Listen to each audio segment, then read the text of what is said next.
for you. Hello? Hello, Judge. This is Archie. Come over right away. It's a matter of life or death. Oh, relax, Archie. Attention, all true believers. Marvel Comics is on the air. A friend of the unfortunate, enemy of criminals. In reality, Dan Garrett, a rookie patrolman, loved by everyone but suspected by none of being the Blue Beetle. Boys and girls, your attention, please. Presenting a new exciting radio program featuring the thrilling adventures of an amazing and incredible personality. Faster than an airplane, more powerful than a locomotive, impervious to bullets. Up in the sky, look! It's a bird, it's a plane, it's Superman! 10, 9, 8, 7, 6, 5, 4, 3, 2, 1. Why am I small screen? Anyway, what's up, everybody? It's producer Kyle. How's it going? Welcome in to Order Up, the final Order Cutoff show here on The Experience. We were a couple minutes late starting today because, well, we got to talking about some important stuff that we're going to talk to you about on the show. And Mathias and I lost track of time. Also, we were here until 2 a.m. Eastern Standard Time last night doing a live sale, so we're both kind of exhausted. But we're here now, doing the show now, talking to you about books that are on Final Order Cutoff. This is the last time your local comic shop is going to have an opportunity to order these books before their release. So, we've got a great guest today in the form of a person who does to animals things that we shouldn't be doing to animals, but he does them in comic books, so it's okay. And he's really nice about it. Tony Fleece will be here. But in the meantime, there's a ton of great books out on FOC this week, including, again, a bunch of stuff that Mathias and I want to talk to you about. So I'm going to play the opener. We're going to get him in here. We're going to get started, and we are going to talk about comic books.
Hi everyone, I'm Mathias Lewis, and I'm here to talk to you about FOC, or Final Order Cutoff.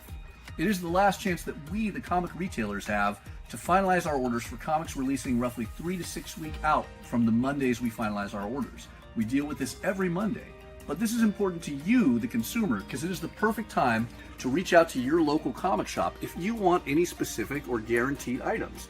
If you want the Jim Lee or Dan Mora covers of Justice League Unlimited, reach out to your local comic shop and let us know. If you want the new issue of Lilo and Stitch, this is the perfect time to tell us. Because as long as you can get us the orders before Monday at 6 p.m. Pacific Standard Time, that will give your local comic shop retailer enough time to finalize that order, adding in whatever it is you want, so they can guarantee when it releases, we have a copy set aside waiting for you. So, always reach out to your local comic shop before 6 p.m. on Mondays with the comics you want. The sooner, the better, to guarantee they're waiting for you. All right, and we are here for Order Up, the Final Order Cutoff show. Today we are going to be talking about comics that are on Final Order Cutoff this Monday, April 7th, and there are a lot of great ones. The weird theme today is going to be a lot of awesome second printings, but it's a good sign, I feel, for the industry that we are selling through, that we are in the need for more because people want to read. And on top of that, there's some great collectibles in that. But we'll be talking about that as we get to it. I want to remind everyone you can check everything out that is on Final Order Cutoff this Monday, April 7th at previewsworld.com/finalordersdue for all the big publishers from Marvel, Image, Dark Horse, IDW, and Boom. But if you want to see DC as well as Mad Cave and a better listing of the Image books, you're going to want to go to lunardistribution.com. Between those two websites, you can see everything. But here on Order Up, we're going to talk about the biggest ones, the big number ones, the ones you can't miss, the amazing new second printings, beautiful variants, and more. So check out everything on FOC, follow along with us for some of our spotlights, and let your local comic shop know as soon as you can get your list together, because the sooner you get it to them, the better in guaranteeing those books are waiting for you and you're not going to miss out on them. So, Kyle, we had a late night last night. Are you ready to do this? Not at all. Okay. Yeah, but we'll make it work.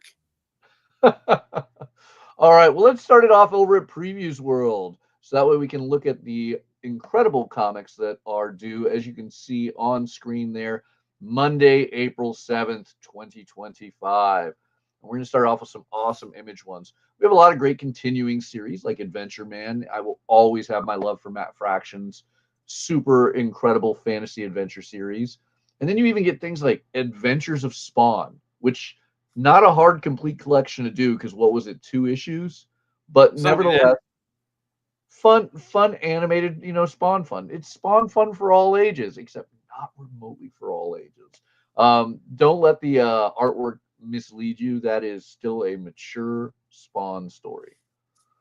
But we're going to dive into our first big one with Feral. Feral is continuing on its 3rd story arc, and we'll be talking about this in greater depth with our special guest soon. But I have to show off that amazing cover that is a haunting statement. Look, I could give up a lot of things, my freedom of speech, my right to bear arms, but I will never surrender my pets. This is America. Okay, bad joke. Nothing. I didn't even get a laugh out of Kyle. That's how I know he's tired. It's not that and I've met your dog. Hey-o. All right. So let's dive into something truly American, a real American hero in the way of G.I. Joe, continuing the Silent Missions one-shots. We are going to get a one-shot focused on, at least now, everyone's favorite G.I. Joe, Duke.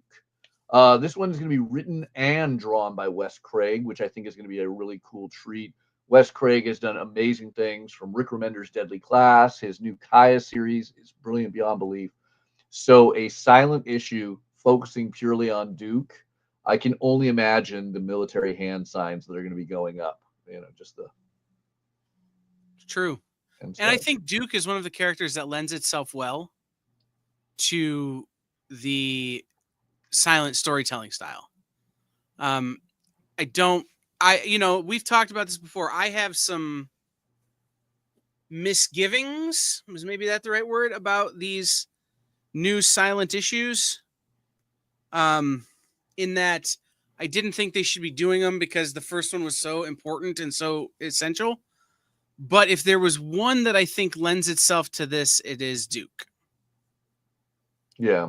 I mean, I'm, and then Wes Craig writing and drawing has me very, very excited about it. Once again, looking at, Deadly Class, years and years ago, he is a brilliant artist. I actually might throw down and say this is the one I'm most excited for of the Silent Missions. So could be a fun one.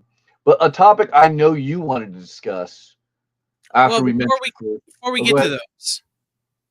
Hyde Street number 6, the start of the 2nd volume of Hyde Street, kicks off with this beautiful Danny Mickey Ivan Rice cover. So if you're into the Ghost Machine stuff, make sure you're grabbing Hyde Street. Number 6 is a really great, is a good place to jump in. You have Mr. X-Ray,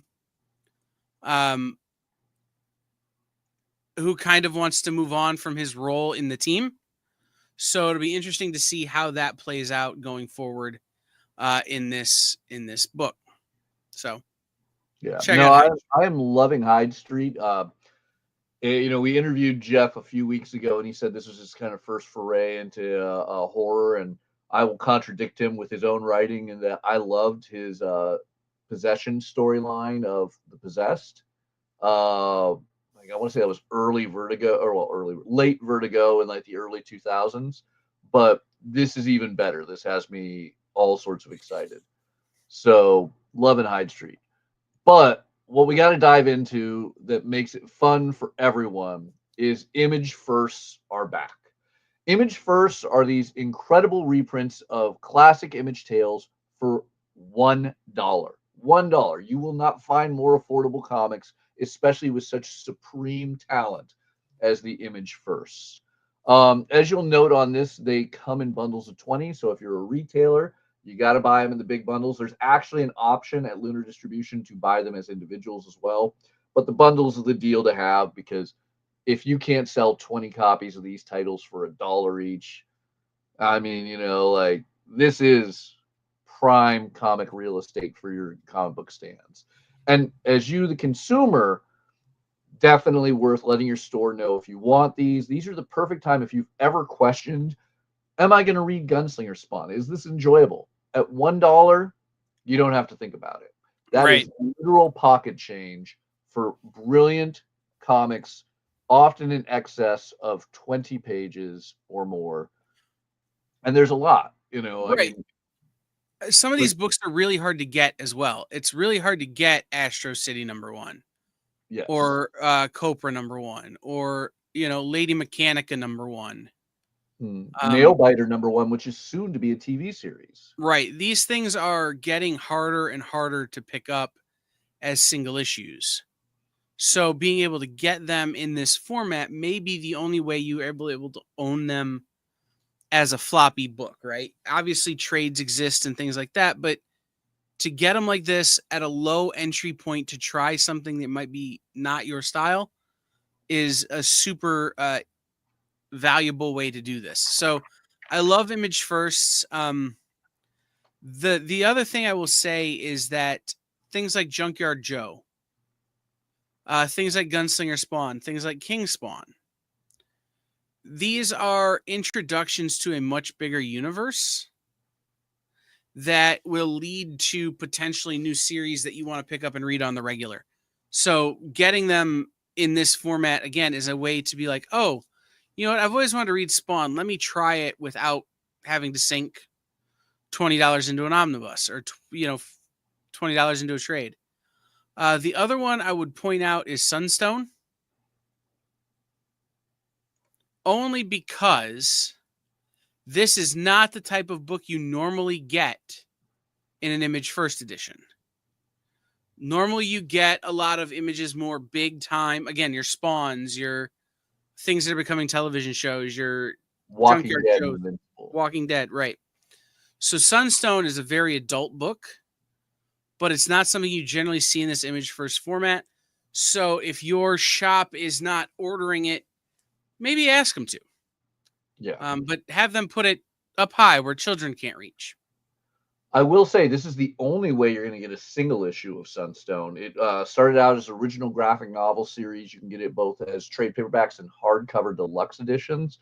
But the only way to get a single issue is the Image First. This is a reprint, for 2025. They've done an Image First on Sunstone before, but honest to God, this is one of my favorite comics that Top Cow puts out. And that's from a world with Witchblade and Darkness and Angelus, who I all love adamantly.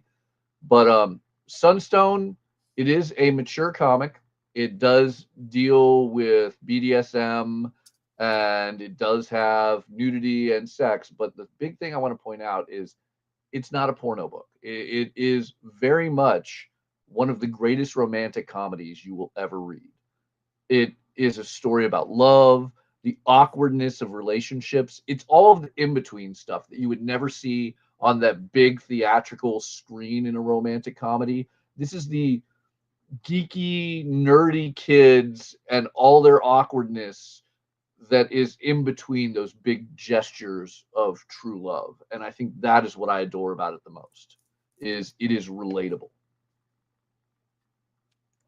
So a lot of great Image First there. Other ones I want to point out, aside from, obviously Junkyard Joe, brilliant and a great way if you're already reading Geiger or Redcoat to dive into the unnamed universe. Lady Mechanica, phenomenal. Steampunk Victorian murder mystery fun by Joe Benitez. But as we said, Wes Craig's Kaya is great. I don't feel enough people are reading Kaya.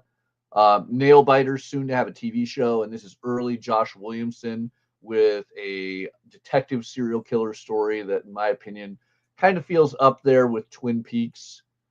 And then, of course, Time Before Time, I think the most recent of these books, is in there. And there's even more that aren't listed on this FOC that we'll see when we go over to Lunar. I think Junkyard Joe is the most recent. Oh, you're right. Is Junkyard Joe more recent than Time Before Time? Think, yep.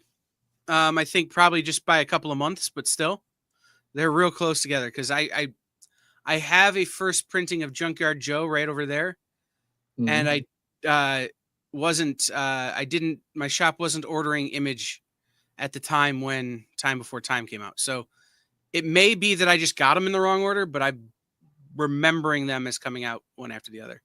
One way or another. But I'm guessing our guest is going to correct us in the private chat, maybe. I don't know. He's got a look on his face.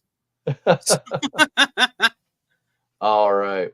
So let's rush through the rest of Image then. And by rush through, I mean we're going to take our time a little bit because I want to talk about Lost Fantasy. Lost Fantasy is Kurt Pierre's new book, and this is intense. This is Hellboy meets Final Fantasy. And it's easy to make that Final Fantasy reference with a sword that strong and a hero with such blonde hair. But in all reality, this is an over-the-top mashup of like what I have to assume everything Kurt loves. You have an alternate history of the world with dark undergrounds, kind of like Mignola's Hellboy. You have giant monsters, evil magic, and a hero who is not a traditional hero trying to protect it all. But then you throw in really over-the-top magic, giant swords, epic battles, some great twists. This is just everything a 13-year-old boy thinks is cool brought to the dark Mignola adult level of comics. So I have to admit, I was hesitant when I first read this, but I got to read through this the other night, and man, it hooked me. I am so excited to read issue number 2. This is definitely, I mean, it's 33 pages of pure crazy story for just $5. Well worth going to your local comic shop and getting an order in on. Some great covers available, some amazing ratio variants. So let your shop know if you want to give this a grab. And man, I can't talk today. You're right. We're tired, man. We were here late last night. But no, I will say this. Kurt Pyers is a great writer. I actually was looking at my giant stack of trade paperbacks right here that are left over from our show last night. And I have some very early Kurt Pyers from his days at Black Mask Studios over here. So I've loved Kurt for a long time. But the thing on this that's got me excited is Luca Casalanguida. Yes. This art style is going to have like you said, the Mignola fantasy feel, right? It's going to feel large. It's going to feel epic, but it's going to be done in such a way that's going to let your brain fill in a lot of the gaps, right? The textures, some of the what does the world feel like is going to be left to your own imagination, which any book called Lost Fantasy, if you're giving me too much information, it's not a fantasy anymore. It's just a book where I get lost. So, certainly an important artist. Artist is always so important. And it's like when we talk to our guests, like the artist on their books is certainly so important to the storytelling style of those books. This is another example of where a writer and an artist pairing together really can create some kind of magic. Yeah. No, absolutely amazing. And I mean, it's something that will hook you immediately. Within the first page, I knew, all right, I'm dragging through this entire series, whether it's good or bad, based on this opening page. And thankfully, it just gets better and better. But there is just a simple sentence that gets repeated for the first 10 lines of dialogue, and it is perfection. If you liked the opening of Something is Killing the Children, which is referenced in the solicit, it is literally the opening of Something is Killing the Children with then a hard curve to the right you don't see coming.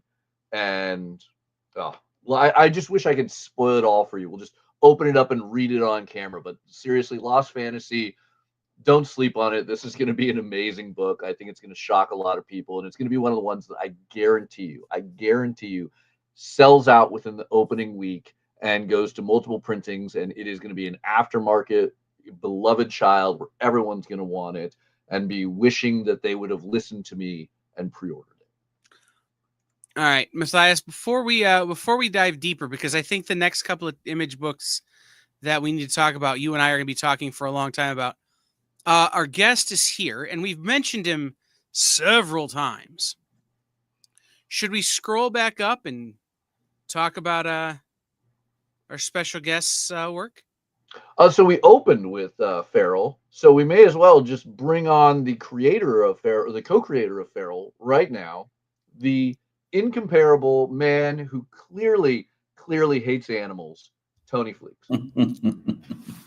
Hello, Mathias. Hello, Kyle. How are you guys doing? Doing good. Thank you for joining us today. Kyle just goes away. Well, it looks better on screen. The way I have the screen set up, it looks better if I'm not here. All right, I trust you. Because now I can do this. Why is it you hate animals this much? I love animals, but I also love horror stories. And I sort of backed myself into this corner where I put animals as the stars of my horror stories. And so we always come up against this thing where if there's going to be any stakes in these things, sometimes they have to get it, which is rough. And it's really about sort of picking your spots, I think, or me picking my spots as far as when is too much and when is not enough. And I always think I'm taking it easy, and people say that I'm going too hard. And then sometimes I think like this one will really get them, and then nobody says anything about it. So I have no way of of gauging what the audience is going to think. So I just sort of tell these stories based on what I would want to see. Not that I would want to see cats get ripped apart like that, but I just would want to see a compelling, frightening story, and that's what I'm trying to do. Okay, so your big breakthrough after a long career in comics, from everything from My Little Pony to covers at the Big Two, was Stray Dogs, where you gave a group of poor dogs to a serial murderer and had them try their best to discover what was going on. Now you have got a duo, I guess that we should say, of cats that are trying their best to survive in a feral world with a bit of a zombie virus. So do you want to give us the proper pitch of Feral? Yeah, it's indoor cats that get lost outdoors in the middle of a huge rabies outbreak. And now they're trying to, initially they were trying to find their way home, but pretty early on we showed like there's no home to get back to. You're just trying to find safety. And so it's a story about these cats trying to figure out how to survive in this world that's constantly trying to kill them. And they all have sort of different natures. This is not a short pitch, I guess, but they're all different kinds of cats. There's the sort of cats that would like to be left alone. There's the cats that are sort of more like personable and like to be around people or like to be around other cats. And then there's the kind of there's the cat that's sort of like always like a spaz, very energetic cat that sort of has the zoomies. And so we're just sort of like trying to take all these cat personalities and put them in a situation that you would hate to be in, and then sort of show how they all like play off of each other and play it real. I mean, it looks cute. The sort of the style that we do these in is make them look like a Don Bluth movie or like a Disney movie. But none of it is, nobody breaks into song. None of it is fun. Sometimes it's funny, but it's not, it's more like, gallows humor than it is like, somebody being a wisecracker or having jokes all the time. So we're just playing it pretty straight. We're just trying to do a straightforward zombie horror story where this rabies virus is out there and they're trying not to catch it, and they're trying not to get caught by the other animals that have it, and sometimes people that have it. Yeah, and I got to point out, you don't pull your punches on this.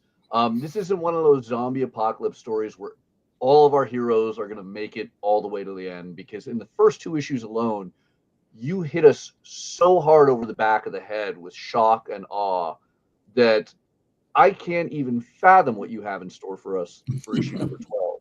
So can you give us a quick rundown on where our cats are entering this 3rd story arc that is on FOC this Monday? Yeah. Well, issue 11 just came out, and so issue 12 will be out in, I guess, about 3 weeks. It goes to print on next Wednesday. And the cats, they had started out in the forest, and that was sort of where the first arc we stayed in there. And then in the second arc, they got taken to a lady's house who was like a crazy cat lady, and she had, just 100 cats. And that was like a frightening adventure inside the cat lady's house of horrors. And now they are out of there, and they are sort of on the run for the first time all through issue 11. Sort of bridges us sets up where they're going next, and sort of takes care of where they had been. And issue 12 is them figuring out where they're going. Like we meet new characters, and we're heading into this new, as you can see on the cover, that like we're going to do a story that's basically like my Dawn of the Dead, like the cats get into a pet supply superstore, and you think it's going to be paradise in there, but because this is feral, things will go wrong, as soon as they get in there.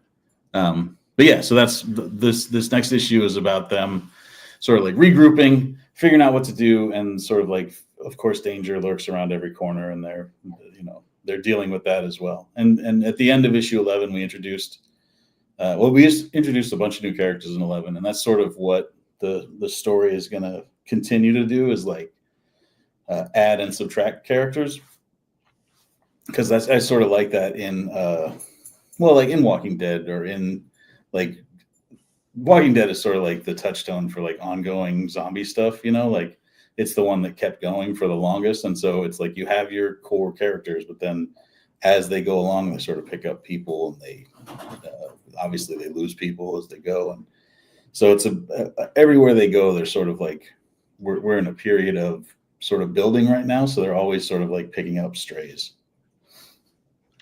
Should Tony send us some pages? Should we show the pages? Yeah. All right. So let's talk a little bit about what we get to see here. Yeah. So when we left off last issue, we had just met this this pit bull named Moosh, and now he's chasing our kittens. And there's another new character we met, Ghost, in there. So we're just sort of like reacquainting the people with these new characters that we met in the last couple of issues, and then we pull a fake out because here it looks like they're in danger. But spoilers when you get to page 2. This dog seems like he might be okay. And then there's this other character, Lucky, that we meet, and so we're just sort of like introducing these new characters, and then sort of introducing what the cats are going to try and get up to in this issue, which is how do we get in here? How do we get inside to where all that food and stuff is? There we go. Now, I've had somebody ask me this before, and I feel that the best possible answer is direct from the source. You have 2 artists working on your various dog and cat books, both Stray Dogs and Feral. Can you talk about the relationship you have also as an artist and writer with the creative team of Stray Dogs and Feral? Yeah, I mean, there's kind of 3 artists working on it, because I also am sort of in the mix on that stuff as well. But when we started making Stray Dogs, I had just done this book, Time Shopper, which you sell at your store, or at least you used to. I think you sold them all. Thank you. But that was with a buddy of mine who he hadn't done a ton of sequential stuff at that point. He was a caricature artist. He still is a caricature artist. And he's done a bunch of comics, but he was like, we sort of thought, like, what if we used my buddy Tone to do layouts on that? And it worked. Tone Rodriguez, yeah. Tone and I had worked in a studio together for like 6 years at that point, and where we like worked next to each other every day. And so it was just sort of easy to get him in on it, and he turned in all these layouts, and then Christian would ink over top of those, and so that's how Time Shopper came together. And then when I found Trish, who had this like perfect Don Bluth style to do Stray Dogs, it was the same situation. Like she'd never done panel to panel storytelling. She'd never done anything in sequential comics. She'd just done covers and like pinups and stuff like that. And so we decided to do the same thing. But when we got into it, I realized that I had a more specific idea on what Stray Dogs was, and then carrying through like on what Feral is.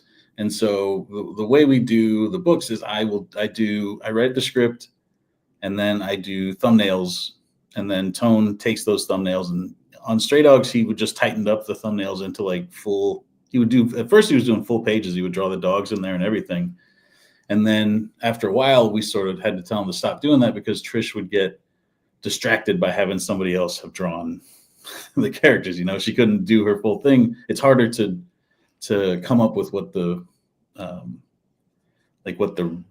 acting's going to be and what the expressions are going to be when you're looking at somebody that already did it. So then it was just Tone was drawing like pencil backgrounds, and then Trish would draw the dogs in and then ink over everything in Stray Dogs.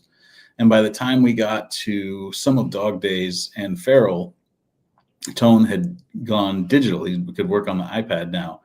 And so it was just easier than having him like do a halfway finished background. On Feral, we were like, let's just really go for it on this one, and you just do the full backgrounds. And so we do pretty much the same process on Feral. I write it and I do the thumbnails, and then Tone draws the backgrounds. He also draws the people and the cars, anything that's not a cat or a raccoon or a fox, and then Trish draws all the acting and all the main characters and all that stuff. So it is sort of like a three-hander. We're always sort of passing stuff back and forth, and one artist will hand it to the next artist, and then at the end of it, I sort of get in there and I letter it too. And so I sort of have it at the beginning, and then I pass it off to these guys, and then I get it back from Brad, the colorist, and then I stick letters on it.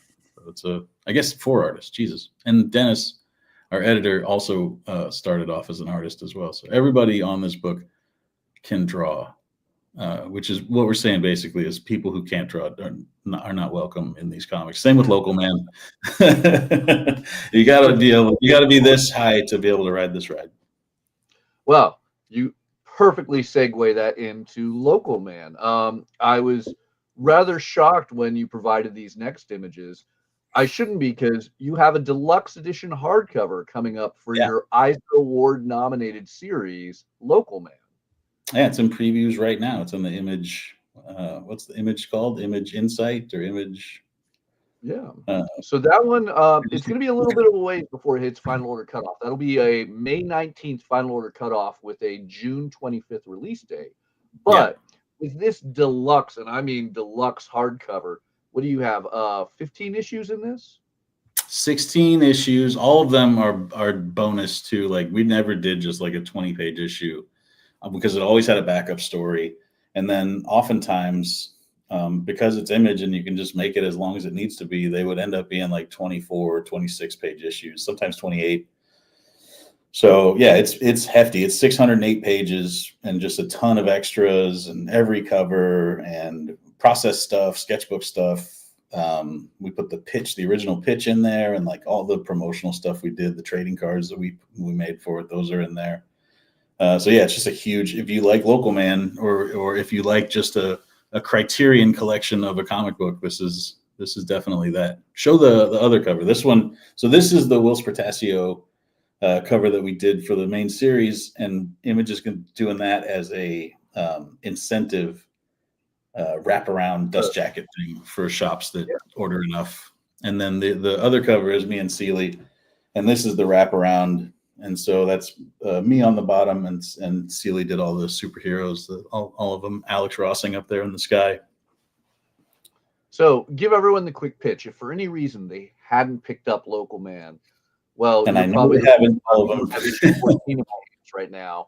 But now's your chance to change that, to pick up one of the greatest superhero comics of the past year. So, Tony, give them the pitch of why they need this hardcover in their collection this summer. All right, so Local Man is about like a former 1990s Image comic style superhero named Crossjack, who has been fired from that job, and he's sort of canceled, and he has to move back home to the tiny town where he grew up in with his mom and dad, and everybody in town hates him now, and he's just trying to figure. He's like at rock bottom, and he's trying to figure out like where to go next. He's not allowed to be a superhero anymore because the team that he worked for like owns his name and his powers and his suit and all that stuff. So he's not, he's not supposed to use his powers or do anything. And so he's just sort of stuck. And then people in the small town start getting murdered. And so he has to figure out if he can do anything about it without being a superhero, just being like a regular, just a local guy, like a regular person. Can he be? Does he have to be a superhero? Can he be just like a good guy? And so that's what it's about. And so you see on the cover like his old life, and then sort of what he's had to sink to, just wearing a ski mask and having a golf bag full of crude weapons that he goes around town. And he avenges people and tries to solve crimes in this tiny town in Wisconsin. So it's like a Midwest superhero noir is what we call it, just because we like things to be complicated. But it's like a true Image comic. Like he, for all intents and purposes, like came out of that 90s Image Comics burst, this character. And so we have all sorts of cameos from other Image superheroes and all sorts of like references. And he lives in that same world where when Image Comics first started, and Youngblood and Wildcats and Spawn and Savage Dragon and Shadowhawk all shared the same universe. Like that's where he lives. So it's sort of set in that world, but in just like a part of it that you haven't seen before. Yeah, I mean, if you ever loved 90s Image books, you will love this, and yet it is so much beyond what those 90s books were. But of course, because it's Tony, you had to include a pet. Yeah, we did put a dog in there, Pepper, his dog, and his dog often in danger, but I don't want to spoil it for anyone, but he's okay. Pepper more than survives. He does just great. He's a good boy. So here's the big question for the hardcore Local Man fans that loved this series. If this hardcover sells enough, could we get more? Oh, absolutely. Yeah. Honestly, if the hardcover doesn't sell enough, we'll probably do more anyway. But you should definitely buy it anyway, just because it's going to be a big, beautiful book. Celie and I are doing another thing right now, but it's a mini series, and so once we're on the other side of that, I have a feeling we'll start talking about like we already have been. We have like a list of ideas of like what we would do when we come back to Local Man. So we're definitely we've got our heads in there. We're thinking about it all the time. Awesome. So speaking of things on upcoming FOCs, you also have a Marvel title that is coming up on Final Order Cutoff. You're heading into Yancey Street, so to say, for an April 21st FOC on The Thing. Thing number one, a hot Marvel Comics number one. We're looking for X-Men number one numbers. We want Hush numbers on this guy. This is me, Justin Mason, Alex Sinclair on colors, and Leonard Kirk. Yeah, Leonard Kirk does layouts on the first issue. He was the original artist on the book. He had some health issues, and so he had to step aside. But we're still using his layouts on the first one, so it's a real tight superhero comic. This thing. Basically, the premise is Ben Grimm comes back from a big spacey Fantastic Four mission and just wants to get some rest. And he gets a knock on his door from basically his childhood bully. And that guy's having a problem somebody's gone missing and that he needs help finding them. He's wrapped up in something. He's over his head, and so he gets help from the Thing. And so it's sort of like a street level Thing story that ends up with the Thing having to fight some of the toughest villains in the Marvel universe. So it's a street level, rock'em sock'em Thing, punch him up. I guess he's ends up on the other side of Manhattan and has to fight his way back to Yancey Street, like the Warriors, but with a big orange rock monster. So just like the Warriors. Right, precisely. They're clanking bottles together. They're doing the whole thing. There's baseball furies. Awesome. Now that one hits stands May 21st. So make sure you reach out to your local comic shop. Tell them you want the Thing, and don't get them confused. It's the Marvel Fantastic Four, the Thing by Tony Fleegs. You really have to. It's a simple title, but you do have to go out of your way to explain it because, it is. It's tough. It's like who's on first. Whenever I try and tell somebody what I'm working on, I have to say that I'm doing the Thing at Marvel, and they're like, "What thing?" I'm like, the main one, the biggest one. That's the big Marvel event. Yeah, that's right. I'm doing their big crossover. The Thing. And then me and Celia also have another Marvel, not the Thing coming up. I guess probably in the summertime too. That's still a secret, but it's in the works, and it will be like everything, seemingly random, but also very on brand. So awesome. Yeah. So, I mean, is this going to become a regular thing for you and Tim? Obviously, you guys just wrapped up an Incredible Wolverine series. Now you have the Thing, and you have a Thing coming out this summer. Are you going to start transitioning over to Marvel more, or you going to go back and forth between Image and Marvel? Yeah, I think that'll probably end up being the case. The main project we're working on is an Image thing, not the Thing, Ben Grimm. it's an Image project, and like I said, that's a miniseries, and it will be collaborative in the way that Local Man was. So like two artists, two writers, just sort of really digging in deep and trying to do everything except the coloring. Thank goodness. But yeah. We like working together. It's like we both sort of have a lane that we're good in, and we both respect what the other one does, and like we are real happy with the results of the collaboration. I think, at least I am. So we're gonna keep doing stuff. All right. Well, bringing it back to Feral really quick.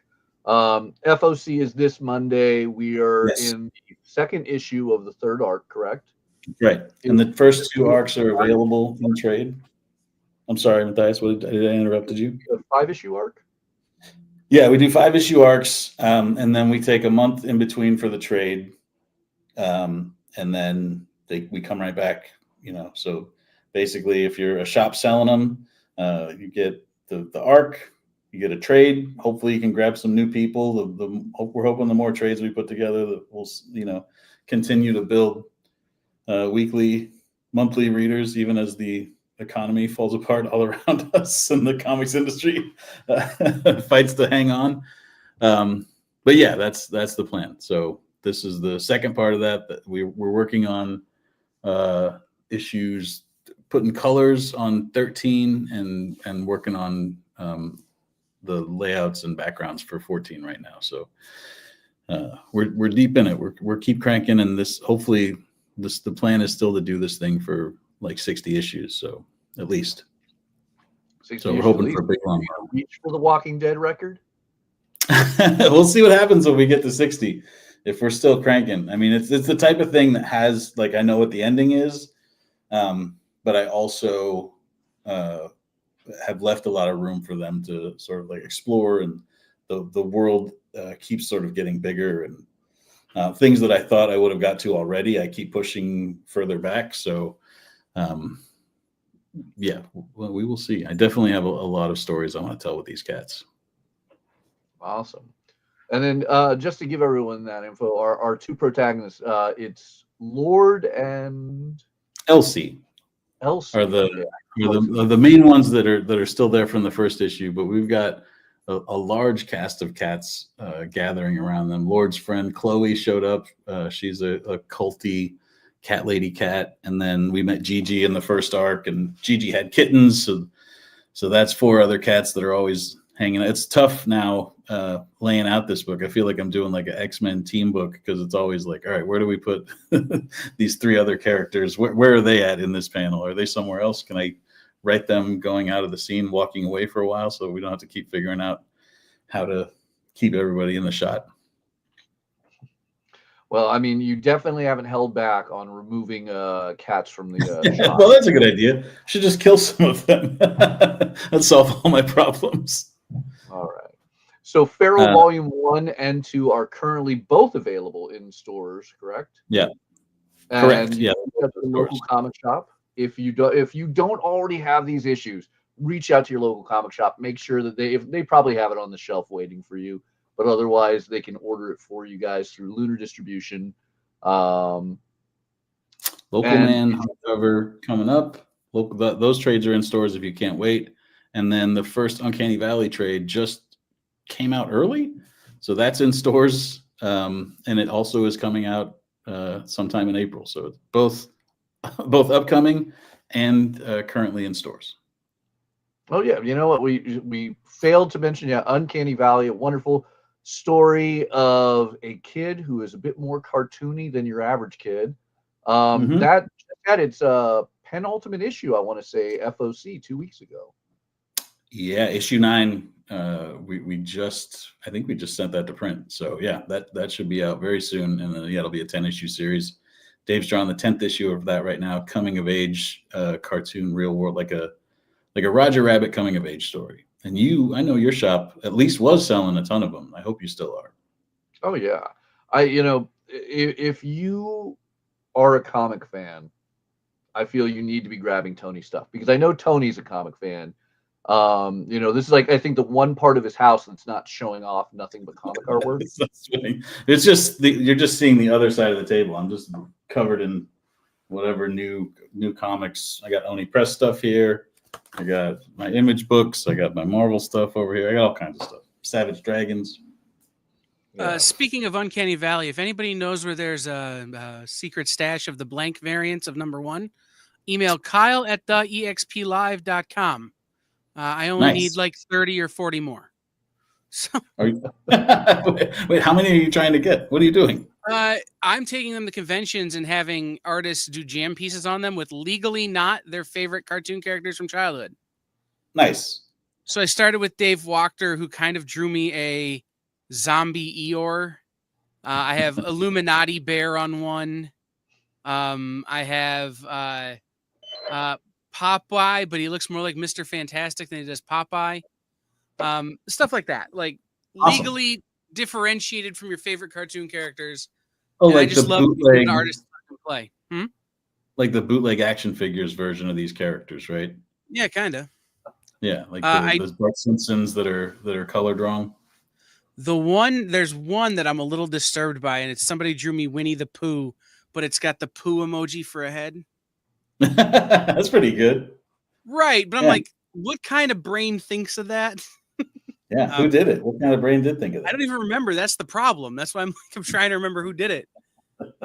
Because what I'll do is I'll just set it at the end of the row and just pass it down and pay everybody pay everybody on the row to add a little something to it, and then pick it up at the end of the weekend. Oh, that's awesome. Well, yeah. Let Kyle know if you've got Uncanny Valley blanks. There you go. I know. So one last thing. Printed at least 1,000 of those, so there should be. They should be. And out I've probably got 50 of them already. So yeah, 50 of them or 50% of them. 50 total. If I had 50%, I'd have all the art I ever needed. You're set for life. Mm-hmm. All right. So one last one we have to talk about on the note of covers.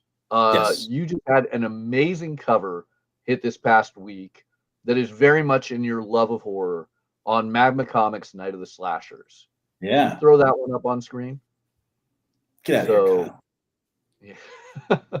Night of the Slasher, Kevin Scott's big new horror series. And I love what you did on this cover. Can you take a moment and talk a bit about this item that is on stands now? Yeah. Well, so Magma Comics is all my friends who were at IDW when I was there doing My Little Pony comics and Star Wars Adventures comics. Started their own publisher. And so one day, Bobby Kernow, who for just a moment was the editor-in-chief of Magma Comics, or he was something at Magma Comics, emailed me.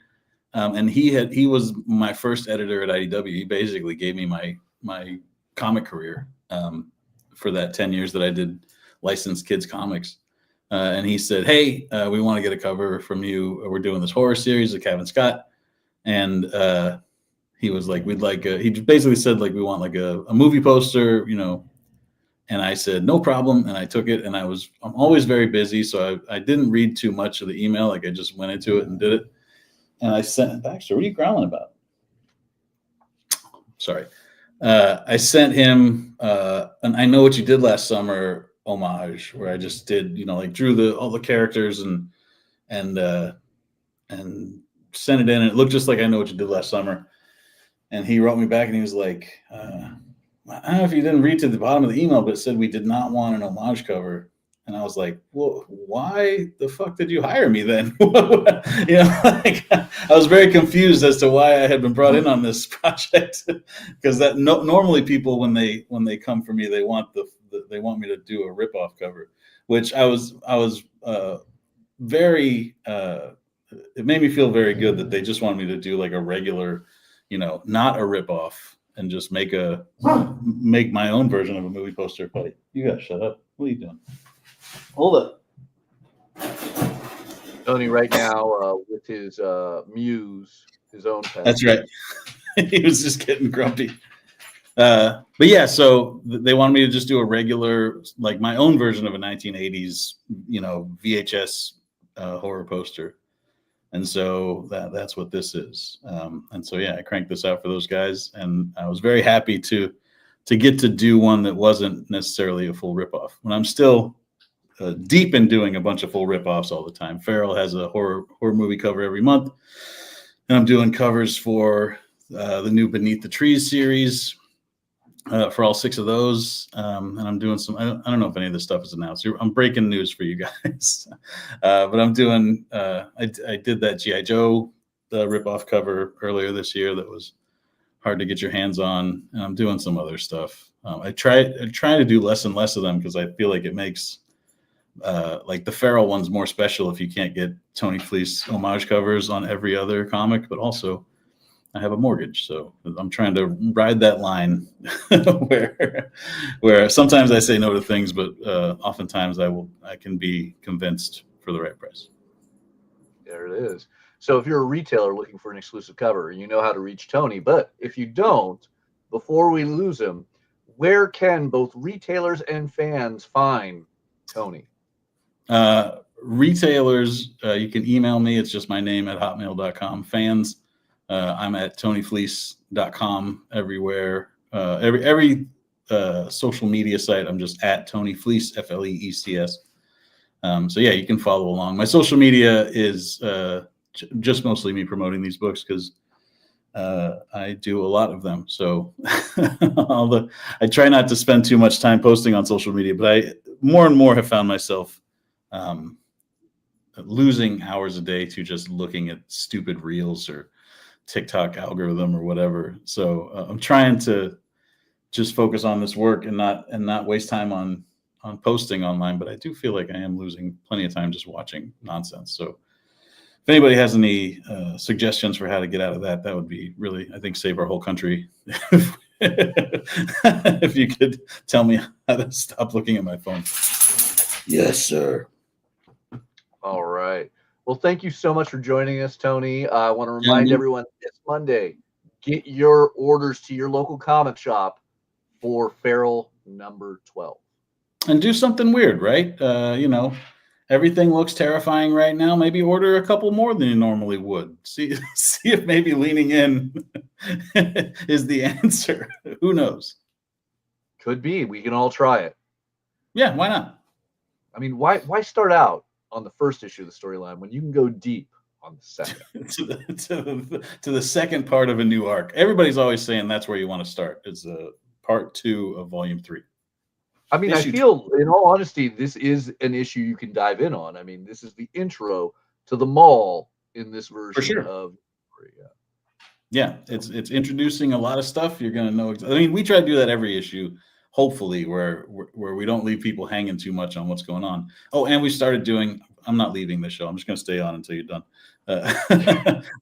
We started doing like the old Marvel recap pages because we realized that like we are adding a lot of cats and we're sort of far into this thing. So let's show people who everybody is and give them a quick paragraph about, where we are right now, just in case they want to just grab it and start reading. We don't want to stand in anybody's way of enjoying this book. Awesome. So easy way to dive in.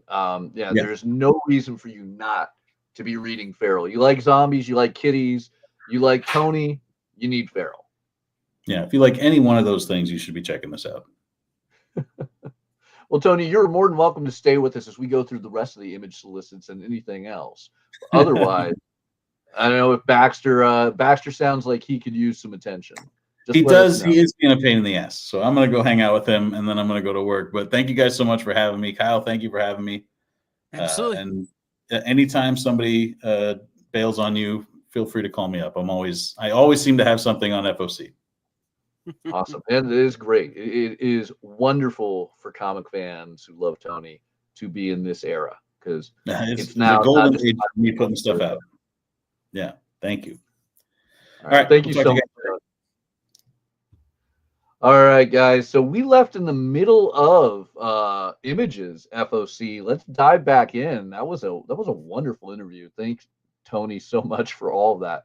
But we have to talk about another big Image book that is drawing a lot of attention, the work of Charles Soule and Ryan Brown on Lucky Devils. Lucky Devils is getting a 4th printing of #1 because it keeps selling out. This is the spiritual successor to 8 Billion Genies, but with a hellish twist to it. And I really have to point out, as amazing as this book is, this cover by Andrew McLean is amazing because I don't know what led to Andrew drawing himself on the cover of someone else's book, but as a huge Headlopper fan, I love it. And I mean, he also looks like another iconic comic creator, doesn't he, Kyle? Well, that's who we thought it was.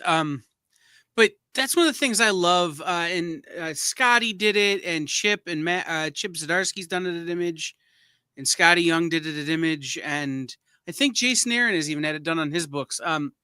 Where they draw or have other artists and creators drawn on their covers in precarious situations.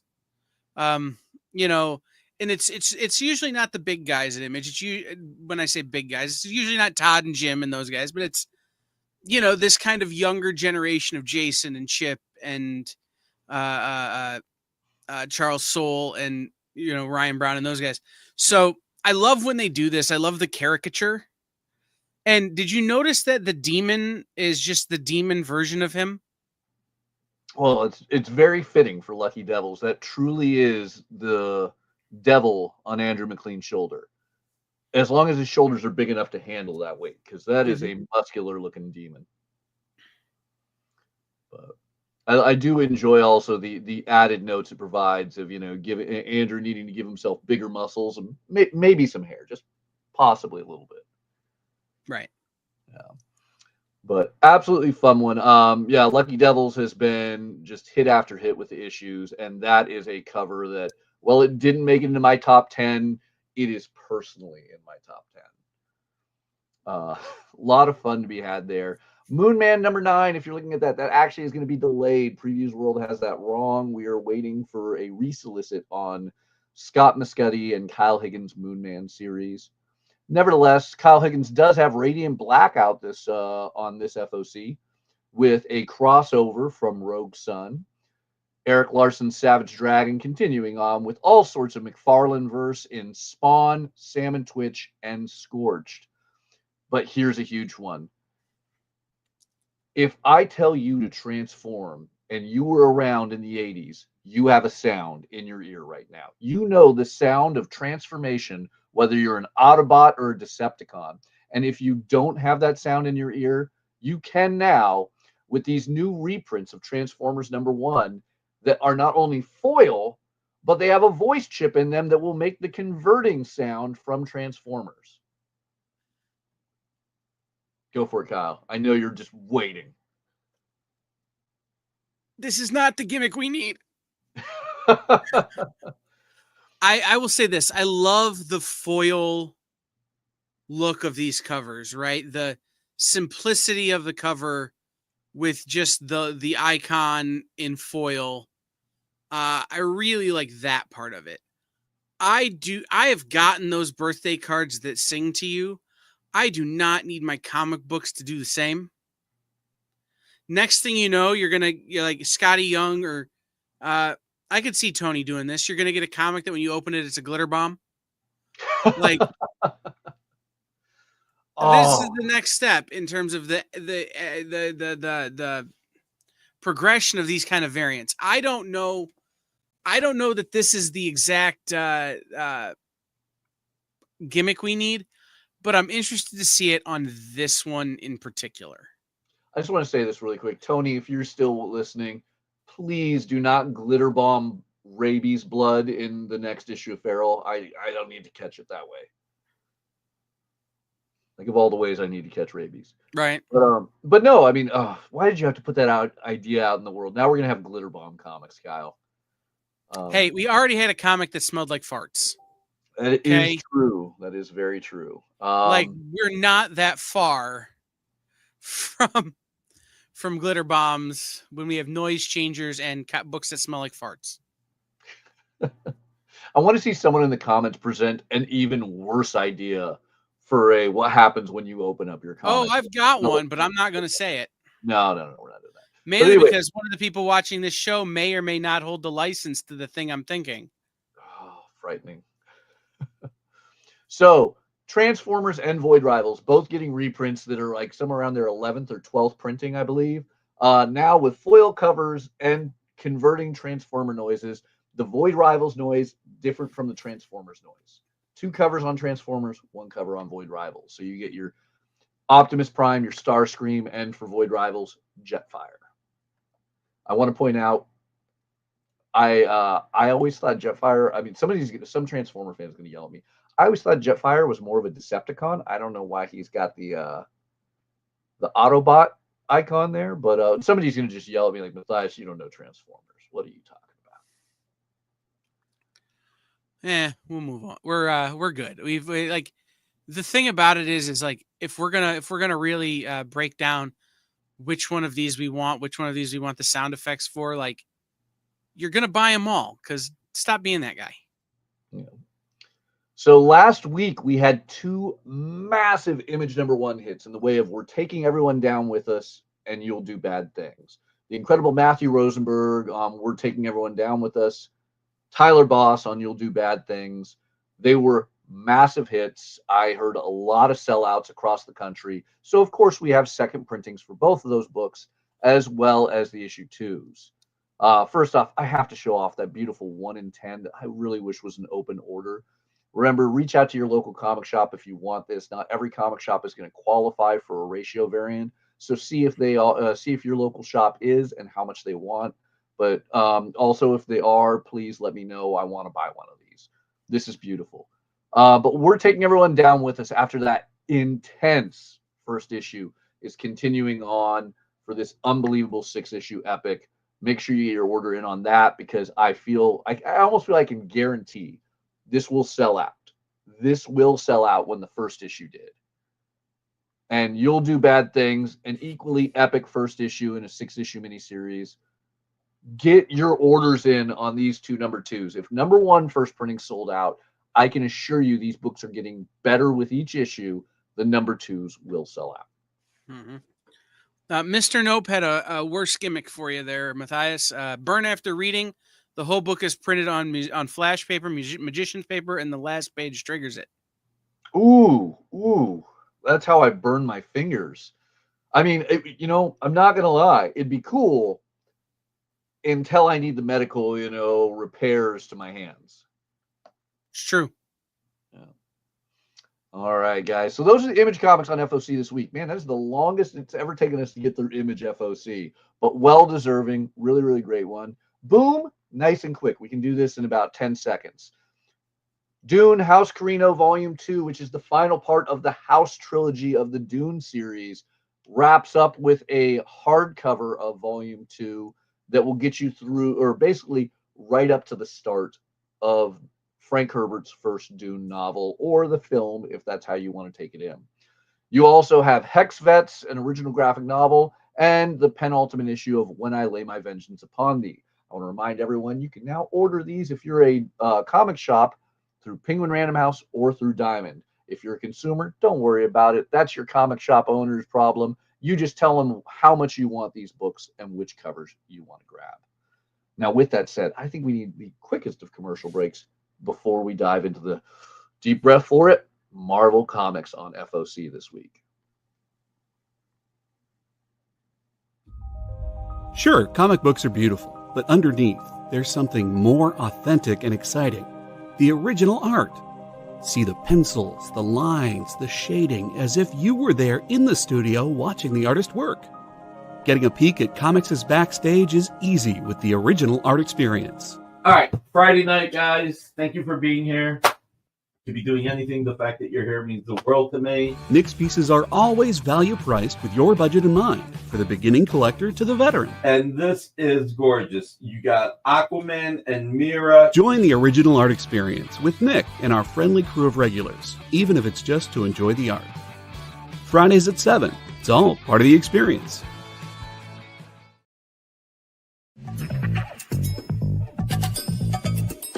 Live from New York. What? Oh, sorry. Live from Cleveland? It's Friday night? It's Friday Night Live! With Nancy McCann. And Ricky. And sometimes Carlos. And featuring boxes and boxes of rare comics. Unique collectibles. Lots of smiles and conversations with new friends. Friday Night Live with Comics Unlimited. Friday night from 9 to 11 on The Experience.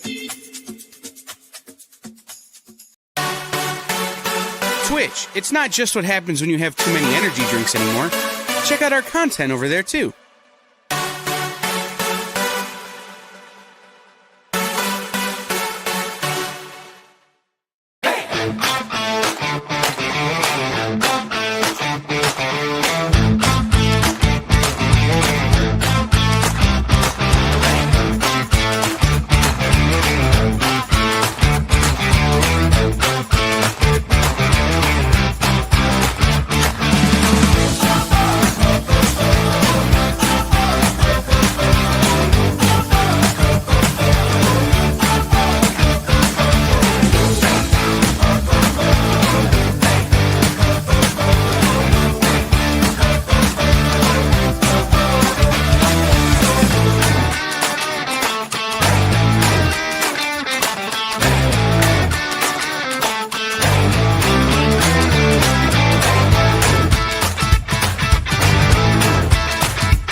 Welcome back. We are going over comics that are on Final Order Cutoff this Monday, April 7th, and there are a lot of brilliant ones. We're going to start it off with the Marvel pieces on this section of the show, and man, did you guys get a chance to read All New Venom number 5?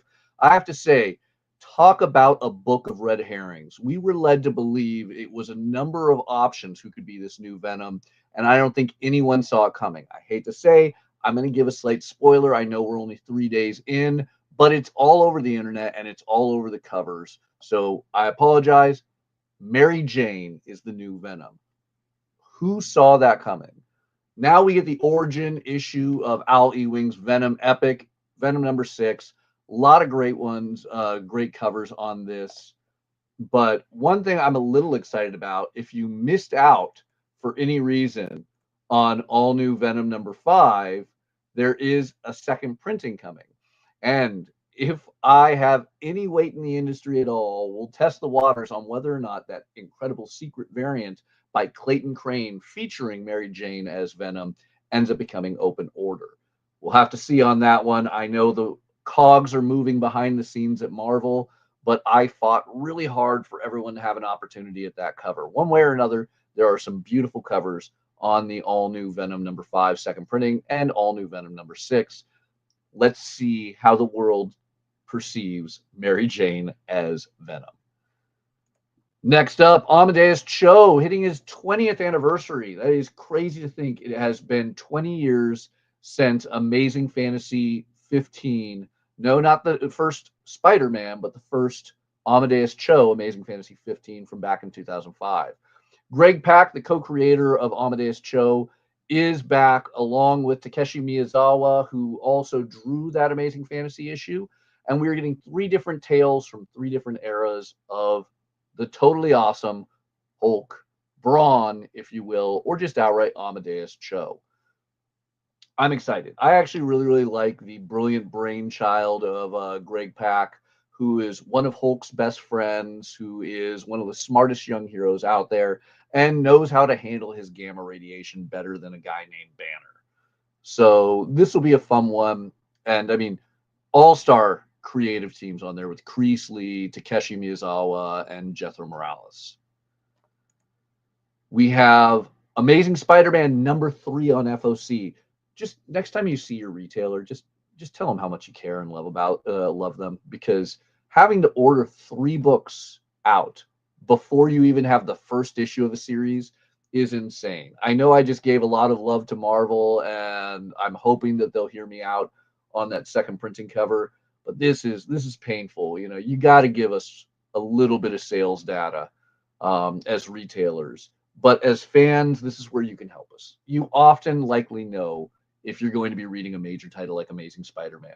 So make your retailer's life a little bit easier and let us know, do you want to read Amazing Spider-Man? Because we have to finalize our orders on issue number 3 before number 1 even comes out. Great thing is it's Joe Kelly, who has a great history with Amazing Spider-Man and Marvel Comics in general. So I expect this is going to be an amazing one. And there's beautiful, beautiful covers to boot. But I mean, Kyle, you know, as a retailer, you know, ordering issue number 3 before issue 1 even comes out, what are your thoughts? Give me your hot take. There would be a very angry email sent to my friend CB about what the hell are you doing? And this better be 100% returnable. And if it's not, I am going to call people who you are very scared of and make you very scared of them. And then I would order exactly how many I have pre-orders for. We will never have a Marvel guest on this show because of this conversation. No, I mean, the truth is that the way I would have to handle this book, especially a shop my size, my shop is very small. I would order the exact number that's on my pull list, and anyone who wants it after the fact, I would do an advance reorder. So I would be on Wednesday doing a reorder for the next week, right? Or for later in the week. Just without sales data, without an idea of how many copies I'm going to sell, I'm going to have to be super conservative. And the publishers know this. But sometimes, and this is the thing, like, that I want people to understand, sometimes it's not up to them. You know, sometimes it's, you have to get slotted into a printer schedule. You have to go based on, you know, a number of factors. And like, if this is a weekly series, well, you're ordering before you have data, because if you waited until after you had data, it wouldn't be a weekly series anymore. So there are a number of factors that go into that. I really, really don't like it and would be super conservative with it. But it's Amazing Spider-Man, so it's a safer bet than with other things. Yeah. And I mean, once again, Joe Kelly, you got some all-star artists. That Rose Besh cover, I can sell to people who've never read a Spider-Man book in their life because it's so beautiful. See, and I was thinking the Ed McGuinness cover. The Ed McGuinness cover is quite beautiful. I mean, it's Ed McGuinness, who is just, you know, if there's a artist who has a better relationship with Joe Kelly, I don't know who it is. Right. Like I would probably do my whole order in the Ed McGuinness cover. Unless I knew somebody was specifically an A cover collector or an Alex Maleev collector or something like that. But just because I know that cover will be the easiest for me to sell. Absolutely. And I mean, again, a very valid thing you point out. It's easy to be angry, especially on camera on a podcast. But yeah, this is sometimes, I mean, I don't believe there is any person in the comic book industry whose sole purpose when they wake up in the morning is, how can I make comics harder? I would like to think that for the most part, we are all trying to do the best with what we can. And sure. And like I it's said, hard to publish things, especially in the modern era.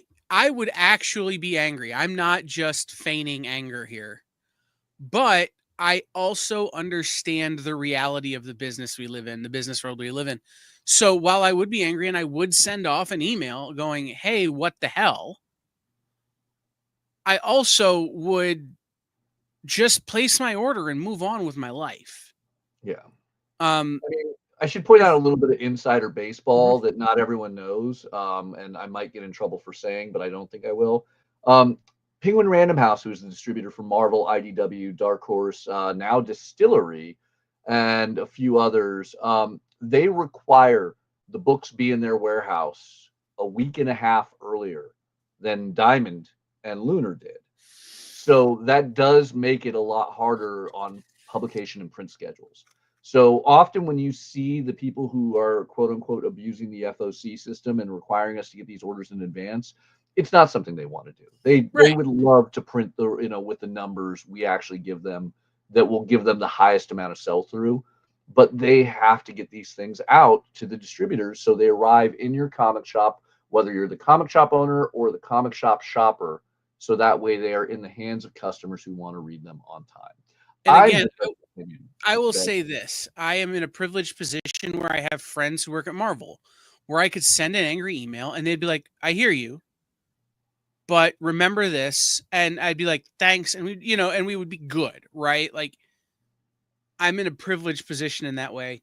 And at the same time, I am also a believer in the second you stop reminding people of what their responsibilities are is the second they forget. Not wrong.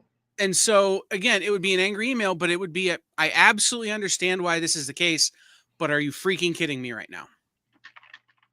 So, all right. Can we talk about if you scroll down just a little bit, that Alex Ross Timeless cover on Daredevil? Oh, we will momentarily, but first I got to point out, with Secret Wars as the 6th Avengers film coming up, the classic Secret Wars, the big Marvel event. I mean, yes, we can argue Contest of Champions, but the first big Marvel crossover event, Secret Wars, all 12 issues in a big oversized hardcover with beautiful alternate covers.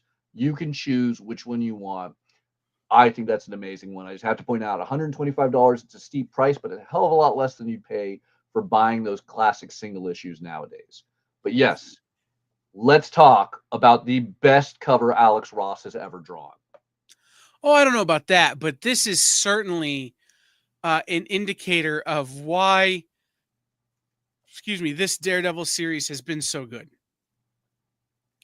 Your Alex Ross throwing the Iron Fist on the cover of Daredevil 21, just bringing everything back down to that true grounded earth level, Hell's Kitchen classic. And these Alex Ross Timeless covers are just always beautiful. The way he has the dragon there is so well depicted. Sometimes it just looks like somebody's got Iron Fist has a squiggle on his chest. Or Trogdor the Burninator, but this actually looks like his actual dragon. So super cool cover. Really happy with that. That is not an Iron Fist fan at all. This is the cover I ordered. Of this book. In fact, I have a signed version coming from Alex Ross's people. So I'm in love with this cover, and I've been in love with this Daredevil series since really the reboot at #1.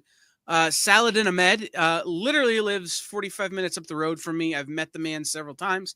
When one of the local comic shops I frequent is his local comic shop.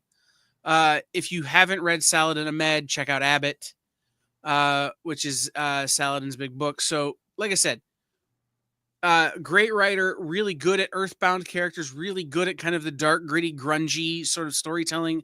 Again, if you've read Abbott, you know that lends itself to Daredevil. So, yeah, no, I'm super excited with this. So great, great cover, part of the Alex Ross series that adorn the Marvel offices right now. So you can get that order in, and it's just Daredevil. Solid. It's solid. Speaking of, it's just Daredevil. Let's talk about the big Daredevil hit of last week, Cold Day in Hell, which is a dark future for Daredevil done by Charles Soule. Remember Charles Soule, the guy who wrote Daredevil for a number of years, and most of his story is what we're seeing on Netflix right now with Daredevil Born Again, and obviously season 2 footage that we've seen as it's being filmed right now, obviously still pulling from Charles Soule's run.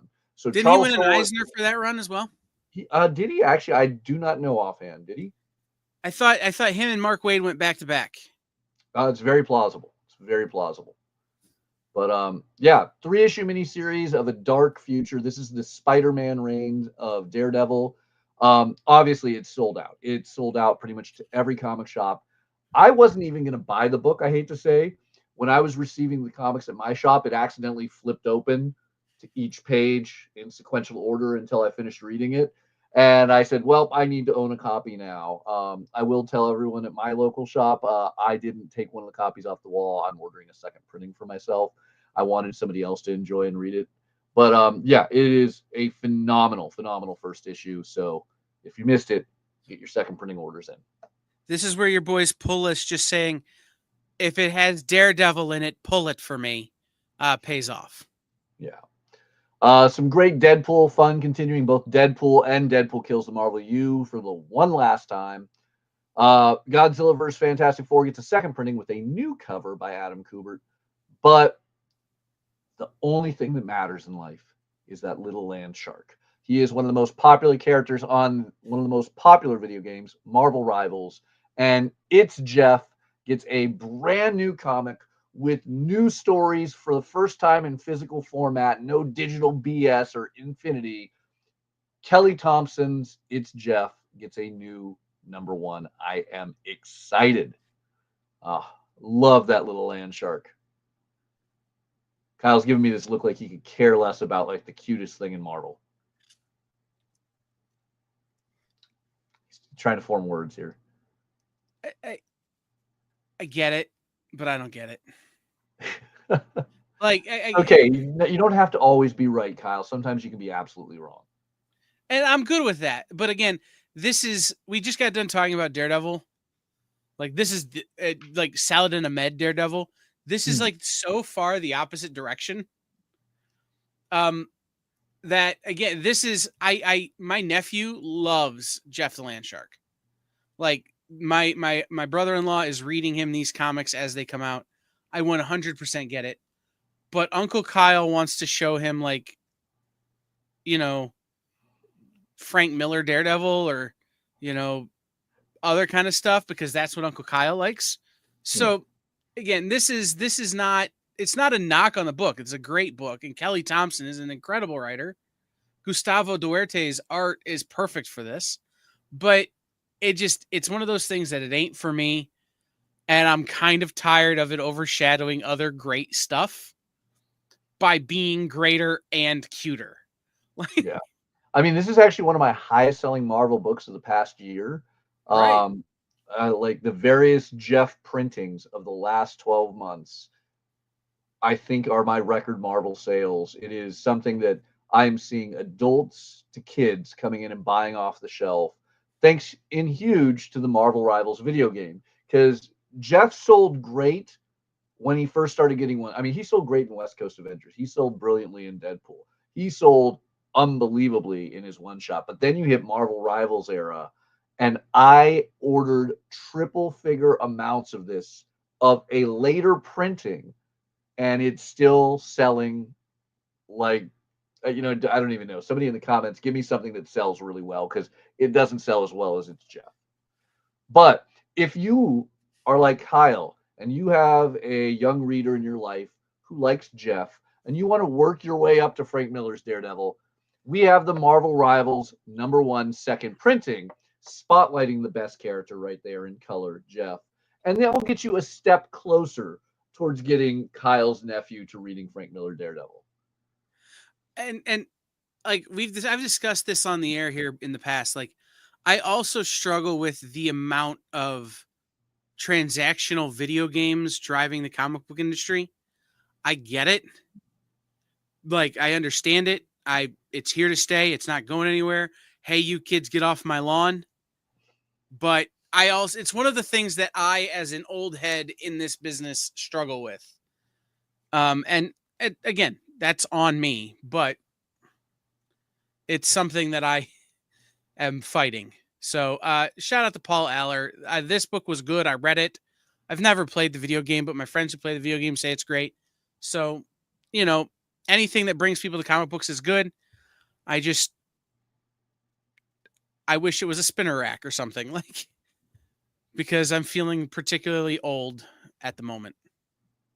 It's okay, Kyle. We all get there. Huge shout out to Moon Knight Fisikanshu, that beautiful, beautiful cover on that trade. I just had to point out, absolutely amazing by the incomparable. I don't know why it got misassociated there as Parator. That's Eric Gist, EM Gist on that cover, but always a fan and a friend. But those are the big ones this week. Outside of I don't know who could you cross over that could possibly be the biggest thing at Marvel. Does anybody have any idea, like, the two biggest Marvel characters out there? Apparently, it's Jeff the Land Shark and Daredevil.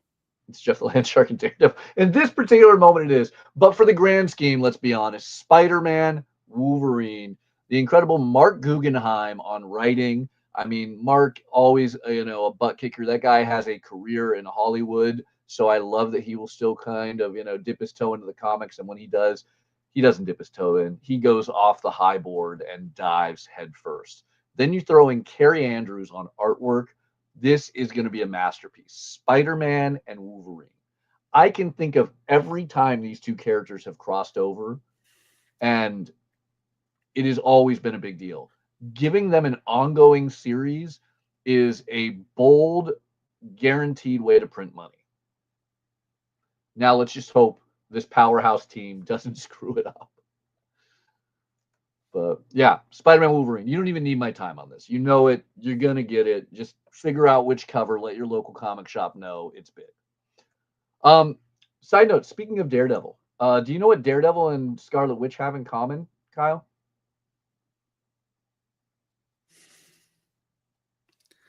I'm not going to say it. Oh, so can I? I wish you wouldn't. They're both heroes that wear red and lost their vision. But don't worry, she gets it back in Vision and Scarlet Witch #1 from Steve Orlando. It was a bad joke, but man, it was fun to lay out there. Steve Orlando bringing us Vision and Scarlet Witch for a new 5-issue miniseries, reunited, and it feels so, under fatal circumstances. Maybe not so good.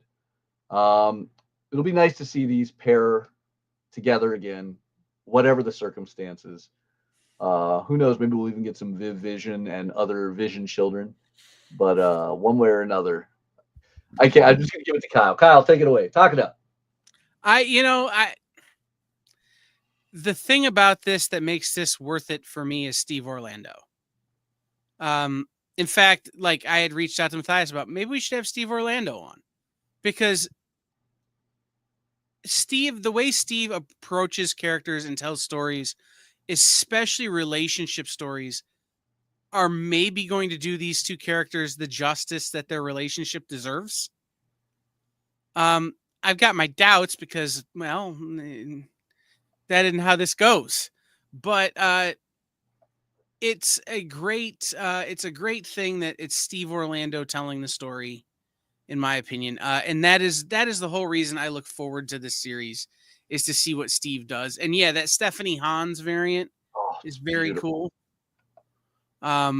Like that feels appropriate for what this series is almost certainly going to be with the writer that has been chosen. I hate to say it, but I got to focus on this for a brief second. The subtlety of the thumb on the collar right there is just such a magnificent touch. It makes this cover just a artistic masterpiece. Yeah. Mm-hmm.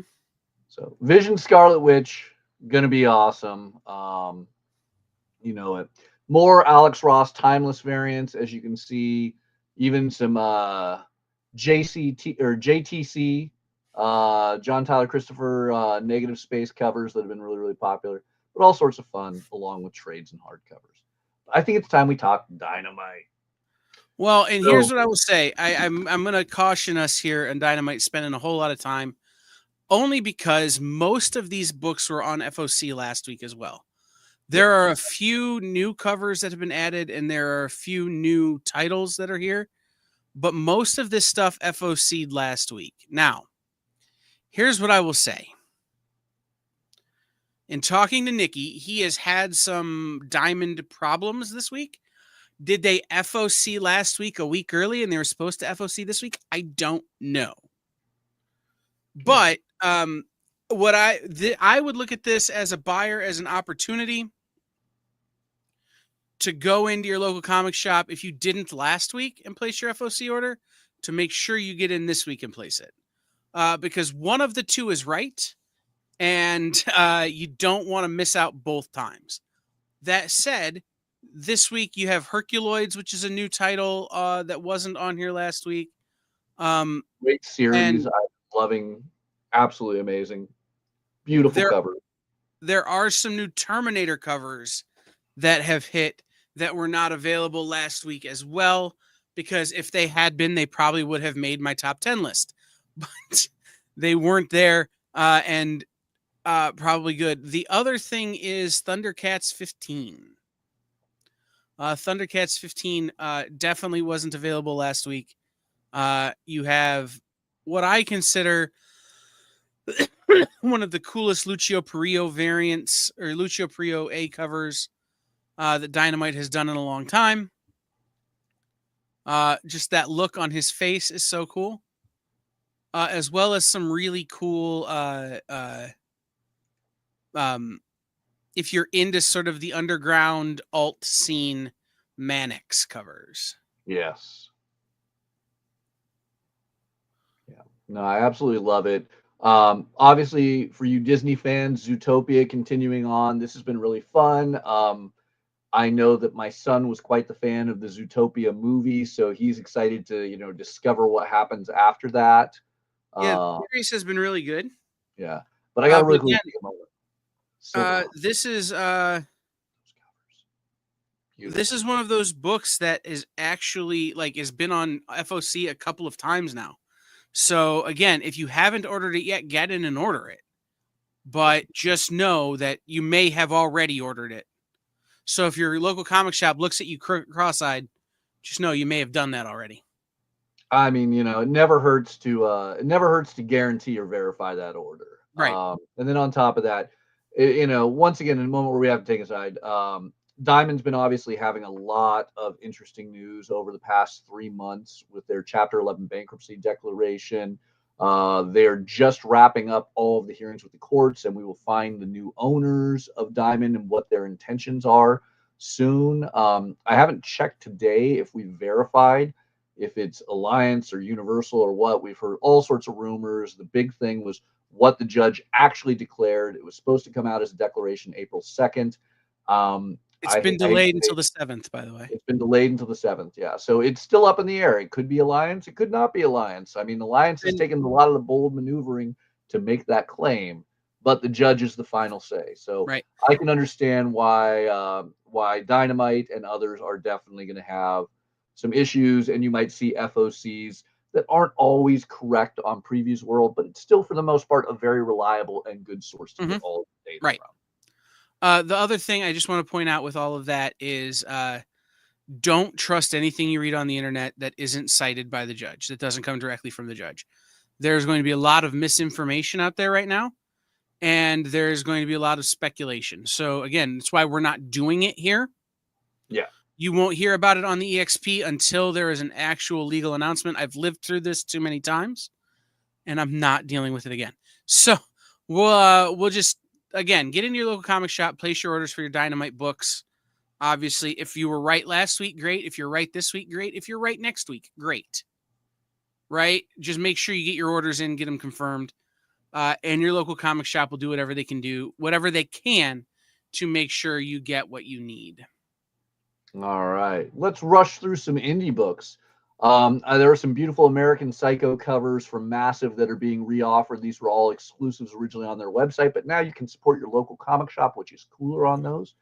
One I am excited about is The Amusement Park, George Romero's lost classic film that literally disappeared for ages. It recently came back as, I want to say it was a film festival in Toronto discovered a reel a few years ago. But now we're getting an original graphic novel. This George Romero piece is one of his most unique because it's one of the few times George Romero did a horror film that wasn't a paranormal twist. It was more about elder abuse and all sorts of craziness. And then the weirdest possible crossover, we're getting John Carpenter and George Romero, thanks to Carpenter's Storm King's publications, doing this original graphic novel. If you haven't seen The Amusement Park, it's a trip. It is a trip. And I cannot wait to see it in graphic novel form. Speaking of graphic novel form, Batman Teenage Mutant Ninja Turtles Adventures, the wonderful crossover from 2016, ends up getting a new trade paperback, so you can read all of that. It's cartoon Batman, think Paul Dini, Bruce Timm, meets cartoon Turtles from 2012. It is fun. Need I say more? I think not. Something we're going to scroll right past, but I want to mention real quick from Drawn and Quarterly is Cornelius, The Merry Life of a Wretched Dog. Again, you guys know this is the kind of stuff I go into in terms of graphic novels and trade paperbacks. This is originally I believe, a French story that is being adapted now into English. Think darker, more Tucker and Dale versus Evil meets Beneath the Trees Where Nobody Sees. That's a pitch. Oof. So, and again, this is put on to me by a friend of mine who is a French creator who's like, you're going to want to pick this up from Drawn and Quarterly. So again, fast pitch. Again, it's Tucker and Dale versus Evil. Maybe a little bit darker than that meets Beneath the Trees Where Nobody Sees. So, yeah. Next up, one I am super excited about is Dr. Worthless, the Man Who Studied Murder, based on the famous, well, not always for the best ways, Dr. Frederick Wortham, who wrote a classic novel in the 1950s that doomed comics. If Dr. Wortham could see me, I have a finger I need him to look at. Yeah.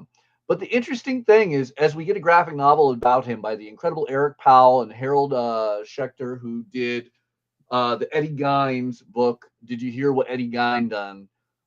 This amazing graphic novel is going to actually look at the history of Wortham, and not necessarily in an entirely negative way. I mean, as Harold and Eric put out just in the solicitation alone, this is a man who helped lead to integration in the United States. He offered free and discounted mental health services in Harlem. He did positive things. And as comic fans, it's easy for us to look only at the negative. Now, the interesting thing is, what will the end note from the graphic novel be? Hard to say. I mean, obviously, as comic fans, most of us do not have a high opinion of Dr. Wortham. But that being said, I am most interested in reading this graphic novel. I know that Powell did a phenomenal job with the Eddie Gein's book. I'm really curious. Like this, this has so much potential and could be an eye-opening thing that leads me into further research on Dr. Wortham. It could reaffirm my opinions. We'll if you've read what Eddie Gein done, you know that Harold Schechter is a great researcher. So the research in here will be impeccable. So just know that going into it. I definitely am picking up a copy of this, as I will be seeing Eric Powell in a few weeks at a convention. So, all right. Tokyo Pop, a rare one for us to talk about, is doing this incredible French comic, Emma and Capucine. Emma and Capucine, about two girls trying to get into the most prestigious ballet school. Unfortunately, one of the girls doesn't make it. And how does that affect their life? This is a multi-volume series of graphic novels at $15 entry point. Beautiful artwork. I'm shocked, if I'm going to be honest, that Tokyo Pop's doing it, but I'm excited because I think this is going to be a great one that can definitely sell to a wider audience that doesn't always find a home in comic shops with graphic novels. But all the more reason for it to exist because sequential art and comics are for everyone. So I'm excited about this one. I think this one's going to be really good. For you Godzilla fans, it's Godzilla, Here There Be Aliens. It's the third and final part of the trilogy following up Godzilla, Here There Be Dragons. Frank Thierry's final piece to the trilogy. Unfortunately, it's the first piece without Inaki Murata. Did I get that right? Was it yep. Inaki Miranda? Inaki Miranda. Hard to say, but great artist. I remember Eisner Judge Weekend last year. I'm sitting there with a bunch of the judges, and we're going over our books we want to nominate for awards. And I remember flipping through Godzilla, Here There Be Dragons, and just being floored by Inaki's artwork. And then Frank Thierry's writing made it even better. So, of course, we put it up for a nomination. Godzilla, Here There Be Aliens, still the fun of Frank Thierry. I am most curious how this will tie together with his previous two volumes. But even though I'm one who hates Godzilla fighting aliens, I'm going to trust Frank on this. So hopefully it's a good one. The first two volumes of Here There Be Dragons were phenomenal. All right. Lovecraft fans, once again, Go Tanabe is bringing us a classic Lovecraftian tale in manga form, all done in a single binding. He has done a number of these, and this one should be great. It is The Color Out of Space.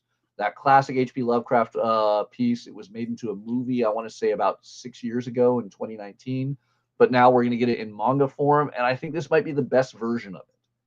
So let's take a look at that. Get your orders in if you're interested in. It is a Dark Horse manga, so unfortunately that means it's not always stocked everywhere, but it will be if you let your local comic shop know you want it. All right, big one. You ready for this, Kyle? Huck. Take it away. Huck is my favorite Mark Millar book ever. I would actually 100% agree with that. I would 100% agree with that. It is definitely by a mile the best of his creator-owned. Yeah, for sure. The thing about Huck is, and you can read it if you read the solicitation, but it's true. I have, over the years, I've employed a lot of people who are on the autism spectrum in my shop and even in the company I run now, because I believe that people with autism, one, are incredibly great workers, but they have superpowers. Danny, who was the first person I hired for my shop with autism, had the ability to see groups of comics together that you wouldn't otherwise see. So he knew storylines, he knew character arcs, he knew these things. It was like, hey, if you put these together like this, you can tell this story with it. And I'm like, but Danny, those are from 6 different miniseries. He's like, I get it, but it's this. Okay. And he also knew movie releases and things like that. Huck is a story of an autistic man with extraordinary powers, actual superpowers. And the struggles of the autism spectrum disorder with the superhero, the urge to be a superhero, is very strong for Huck. So being able to balance those two things is a real interesting dichotomy in this book. So Mark Millar, written, art by Raphael Albuquerque. Raphael's art is perfect for this book as well. It just tells a story in a really clean and conducive way that at the end of the day just makes this book super reachable. And again, if you have some people who are in your life who are on the spectrum, it's something they can maybe appreciate and latch onto as well. And I would go even further than that. I don't even feel you need to limit it that way. This is a book that is great for everyone. Absolutely. That's what I'm saying. Yeah. But my favorite part of the original series was that opening issue where this young man goes through his life every day trying to do at least one good deed. He keeps a journal of all his good deeds. And they would be ridiculously amazing good deeds, like saving, a family or anything like that, to just paying for coffee for the next 5 people at the, coffee shop, or I think it was actually fast food. But I mean, it's such a sweethearted, wonderful tone of innocence, but with a much, much grander and complicated story hidden throughout it. This is Mark at his absolute best. It is, I hate to say it this way, but it is shocking that it was Mark Miller, because I'm so used to Mark doing, Garth Ennis level, dark, crazy, insane things like The Authority that we'll be talking about momentarily. And this is just so beautiful and so hope-filled and amazing. It is like everything I want every Superman story to be, and sometimes regularly falls south of. Huck nailed it perfectly. So I am all for its second volume. Absolutely. A couple things we're not going to get to on Previews World, and we don't really have time to click on them, so I'm just going to hit them real quick. Trade paperback of Living Hell, which is a story about demons living on Earth. Absolutely. Angels and Demons, great story, great, interesting take on some classic, some classic tropes of demons and angels.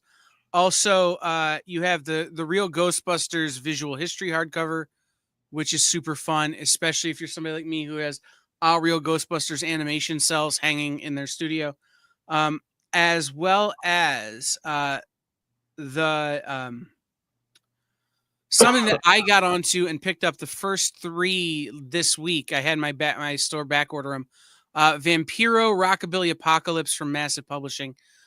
Just again, if you haven't, it's almost done. It's on 4 or 5 is on FOC. Check that out when it hits the trade. It is, it's bonkers. Great. Yeah, Michael Kingston is a good friend. The biggest wrestling expert I know. Like hanging out like on a weekend basis with people like Jerry Lawler and others. And man, he makes this like every bit as fun as 80s wrestling. Mm-hmm.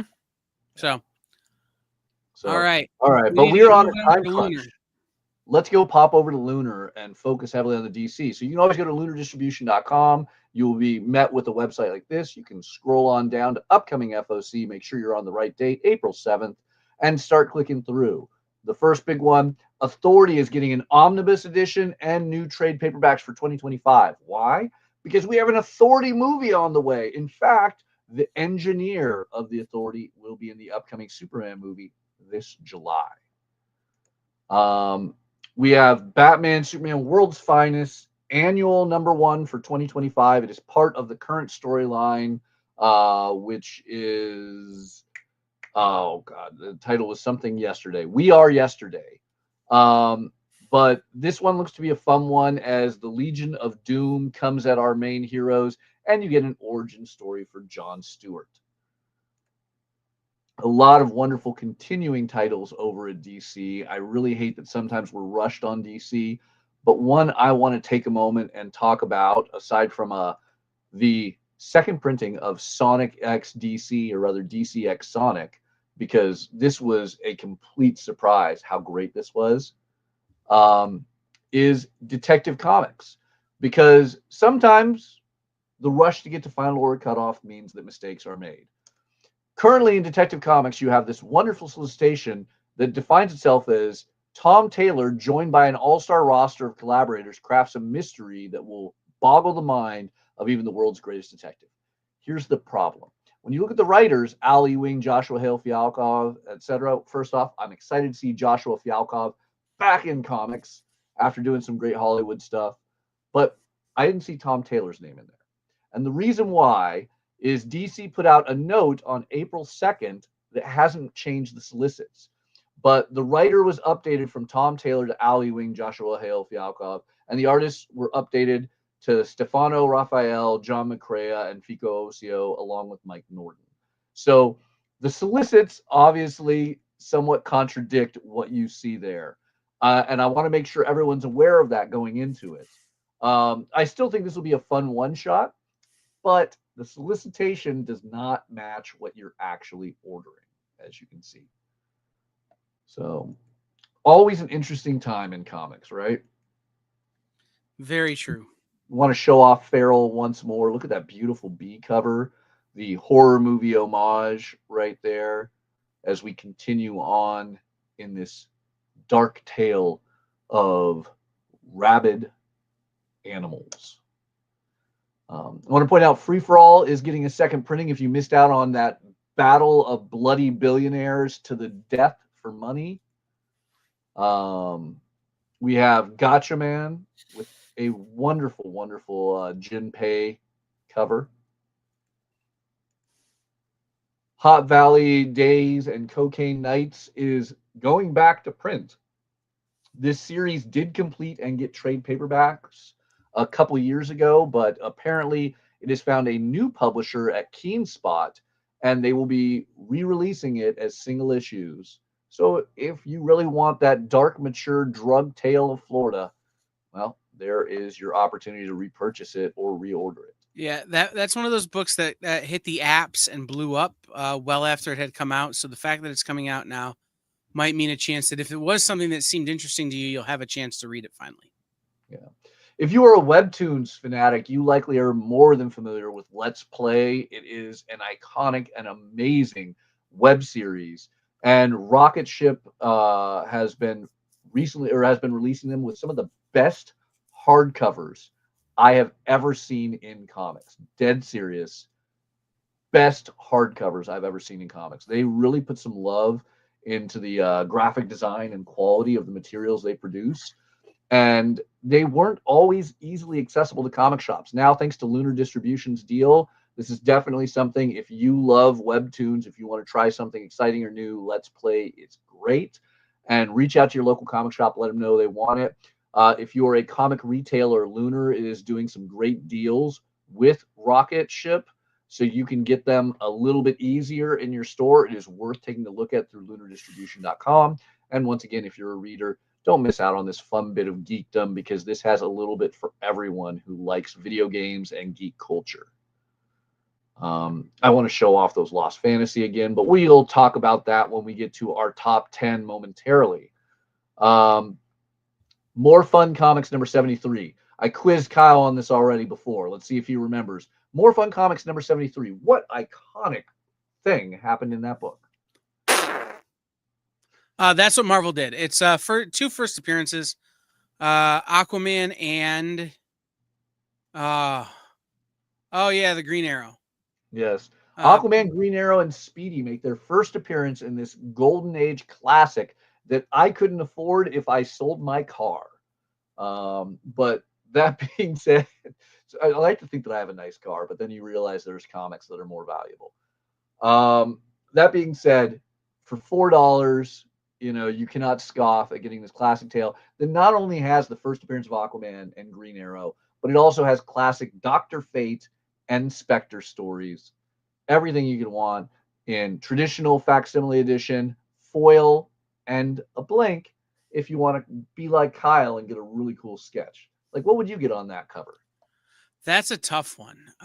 Probably Speedy. I'd probably ask somebody to draw Speedy. Would he be a junkie on that cover is the question. No. Okay. Because it's the Golden Age and we wouldn't do that. There it is. Fair enough. Fair enough. I mean, yeah, because, back then you weren't a junkie. You were just pharmaceutically aware.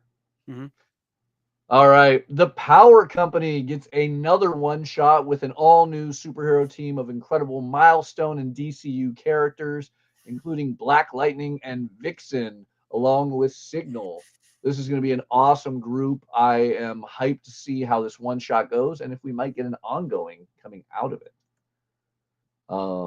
The Question wraps up with its final issue as we wrap up the Justice League Unlimited satellite story. We didn't talk about it earlier, but man, Rockefellers. That is definitely up there as one of my favorite of the Ghost Ship titles. Ghost Machine. Ghost Machine titles. Yes, thank you. Danny's going to beat your butt. Yeah, I know. Ghost Machine titles. But I mean, you got to love that Beatles homage right there. A little bit of Abbey Road through space, time, and suburbia. But I'm really curious where Peter Tomasi is going with this story. This is a great all ages. This is like what Fantastic Four felt like in the 60s and 70s. And somehow it's better. I know that's blasphemous to say, but somehow it's better. It's really, really good. So another one I have to talk up, Slasher's Apprentice. Did you get a chance to read this one, Kyle? I have. Yeah, this was a twist. It was artwork was beautiful. It was dark. It was a little like in your head. Justin Richards really surprised me with this. I'm all in for 5 issues of Slasher's Apprentice. Yeah, absolutely. Slasher's Apprentice seems really good. It is not the story you think it is when you read the title or when you look at the cover. So make sure you check that out when you get the chance. We will certainly be reviewing it on Minute to Skim It when it releases. Yeah, so really quick pitch. It is a young girl who is a horror podcaster, and it's amazing she chose to become a horror-obsessed podcaster who focuses on serial murderers and slashers because bad things happen to her family in her past. Yet where that brings her, you will not see coming. All right. Another one I got to talk about, just because it's a steal of a deal. For $60, you can get the entirety of Superman Adventures. You're going to get even the Batman Adventures crossovers, all the one-shots, the game tie-ins, and more, done by Paul Dini, Scott McCloud, Mark Miller, Rick Burchett, Terry Austin, like a must-have for any all-age fans. If you remember the Paul Dini, Bruce Timm Superman cartoon of the 90s, there's nothing but fond memories that exist with it. Characters that were created for that show, like Livewire. This is a great deal. $60, getting it all in your hands. No reason not to purchase that. I own like 80% of the issues that that compendium collects, and I'm still going to be buying it. So that is Lunar for us this week. I think it's time we talk to the top 10 list and see what we have to recommend for you guys as we wrap up our second hour and final hour. So top 10 for April 7th, Monday, April 7th, FOC. Number 10, I know Kyle's going to hate it, but it's got to be Jeff. It's Jeff Week number 1. The best character in Marvel Rivals. The best shark you'll ever meet. Sorry, Jaws, you didn't even make it in the top 5. It's all about Jeff. King Shark is coming for you. Yeah. Huck 2. All right. So me and Kyle had a debate on this. I had to go with the Jay Lee. It's not a traditional Jay Lee cover. It's very goofy and out there. You know, I liked it. Like there's a black and white version of the Raphael Albuquerque A cover that I really like. I will likely be the guy who goes all 3 covers on Huck. Because in the first series, I did collect the A covers, and when Jay Lee, because he did variants on the first volume as well, I did the Jay Lee covers there too. So I will probably wind up with all of them, but this one is super cool because it isn't traditional Jay Lee, but it does really have that Huck feel. So, oh yeah, tying up the villains with a street lamp, you know, like, or a traffic light. That's particularly Huck-esque. Mm-hmm. All right. In number 8 is Storm number 8. In issue 8 of Storm, she does team up with Thor. But I had to choose this wonderful Ijikuri cover, not only because it is beautiful, but if you notice, she is the goddess of thunder on this. And that happens to be the new skin you're going to get for Storm in Marvel Rivals. So not only is this an amazing cover, a nod back to, what was that, Uncanny X-Men Annual 9, I want to say? Yeah, that 8 or right. 9. But obviously with the new skin, we know how Marvel Rivals is driving sales into the comic shop. This is going to be a huge one. Dan Panosian on his absolute A game. This man has decades in the industry, but the past year of covers from Dan Panosian, he'll have 3 or 4 out a week, and they're all absolute fire. It is baffling Great cover with the incredible family of the Herculoids. He manages to get everyone on there and make them all look phenomenal. Man, I'm overly using the word phenomenal today. I called Lost Fantasy Hellboy meets Final Fantasy, and they were ahead of me on that. Look at that beautiful B cover by Alex Diodo that is an homage to Final Fantasy VII's PlayStation 1. I guess it's not an album cover. What would you just call the disc cover or the box cover? Yeah, but that's absolutely great. I love even the ESRB rating, the PlayStation font for Image Comics. Everything about that's solid. Do I even have to say anything for number 5? DCX Sonic the Hedgehog #1, second printing. It's the fastest hedgehog around. Sonic meets the Speed Force. All right, all new Venom #6. It's another spoiler cover doing that classic nod to the end of Amazing Spider-Man 43. I hope I got that number right and it wasn't 42. Amazing Spider-Man 43. Someone tell me I'm right, please. Please. Okay. But yeah, all new Venom #6 by Lucas Wernick was great. Now, here's the big one. I love both We're Taking Everyone Down With Us and You'll Do Bad Things. They're both great. I'm glad they're getting second printings. Sorry, Matthew. I know you've been a guest here before and you might be watching this. Your second printing for We're Taking Everyone Down With Us was just a color alteration of the normal #1A cover.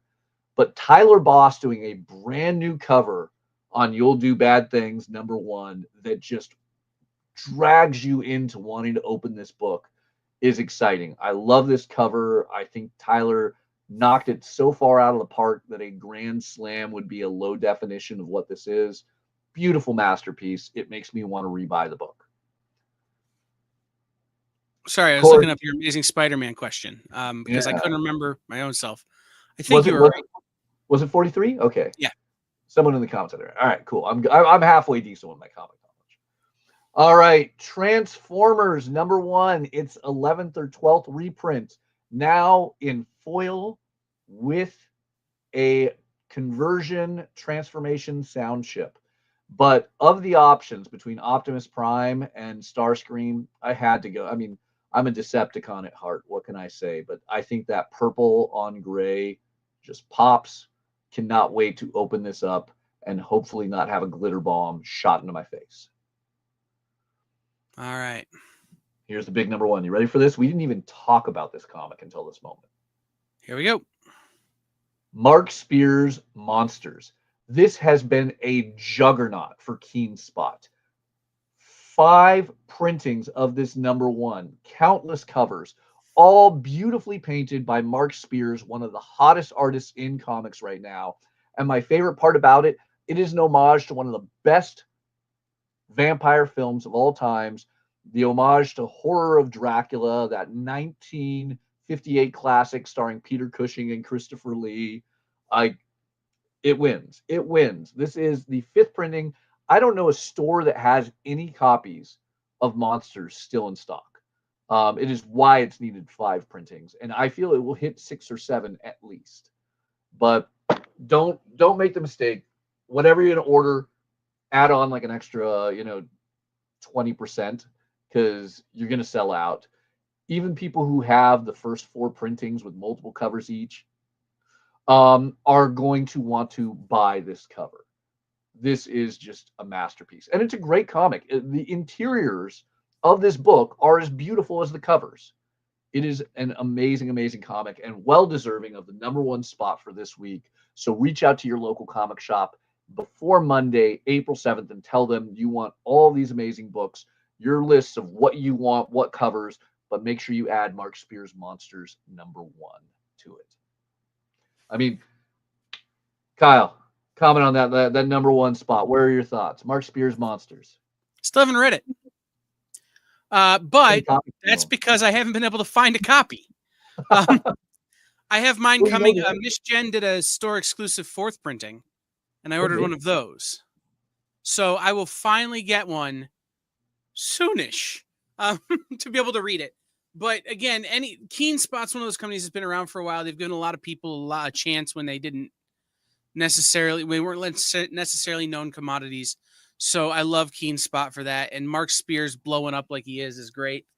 And again, any classic horror is always good with me. So very excited that is coming out again. And again, it's an opportunity for you guys to pick up a copy in your local comic shop without having to go to the secondary market or to spend $40. So, I mean, upwards of 120 if you wanted that Brides of Frankenstein cover or Brides Miss of Jen's variant was $40. So, yeah, it's fine. I liked her variant. It's an homage to a McFarlane Hulk cover, so it worked out really well. So yeah, I'm good with that. But we are running out of time. We're actually over time, so I want to real quick mention tonight on Original Art Experience, Nick is doing a calf showcase. So people from comic art fans from the comic art community will be coming and showcasing some of the pride of their collection. And then Nancy McKeon will have books going all the way back to the 50s on her show tonight. So make sure you tune in for that. And then Monday at 5, we will have New York Times bestselling author Josh Merrilman here. Josh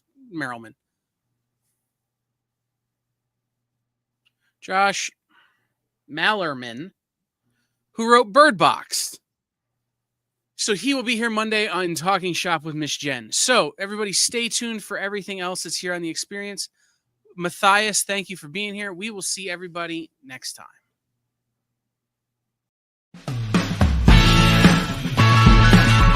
Join the party. Head over to our Linktree to find all the links for everywhere the experience is all the time.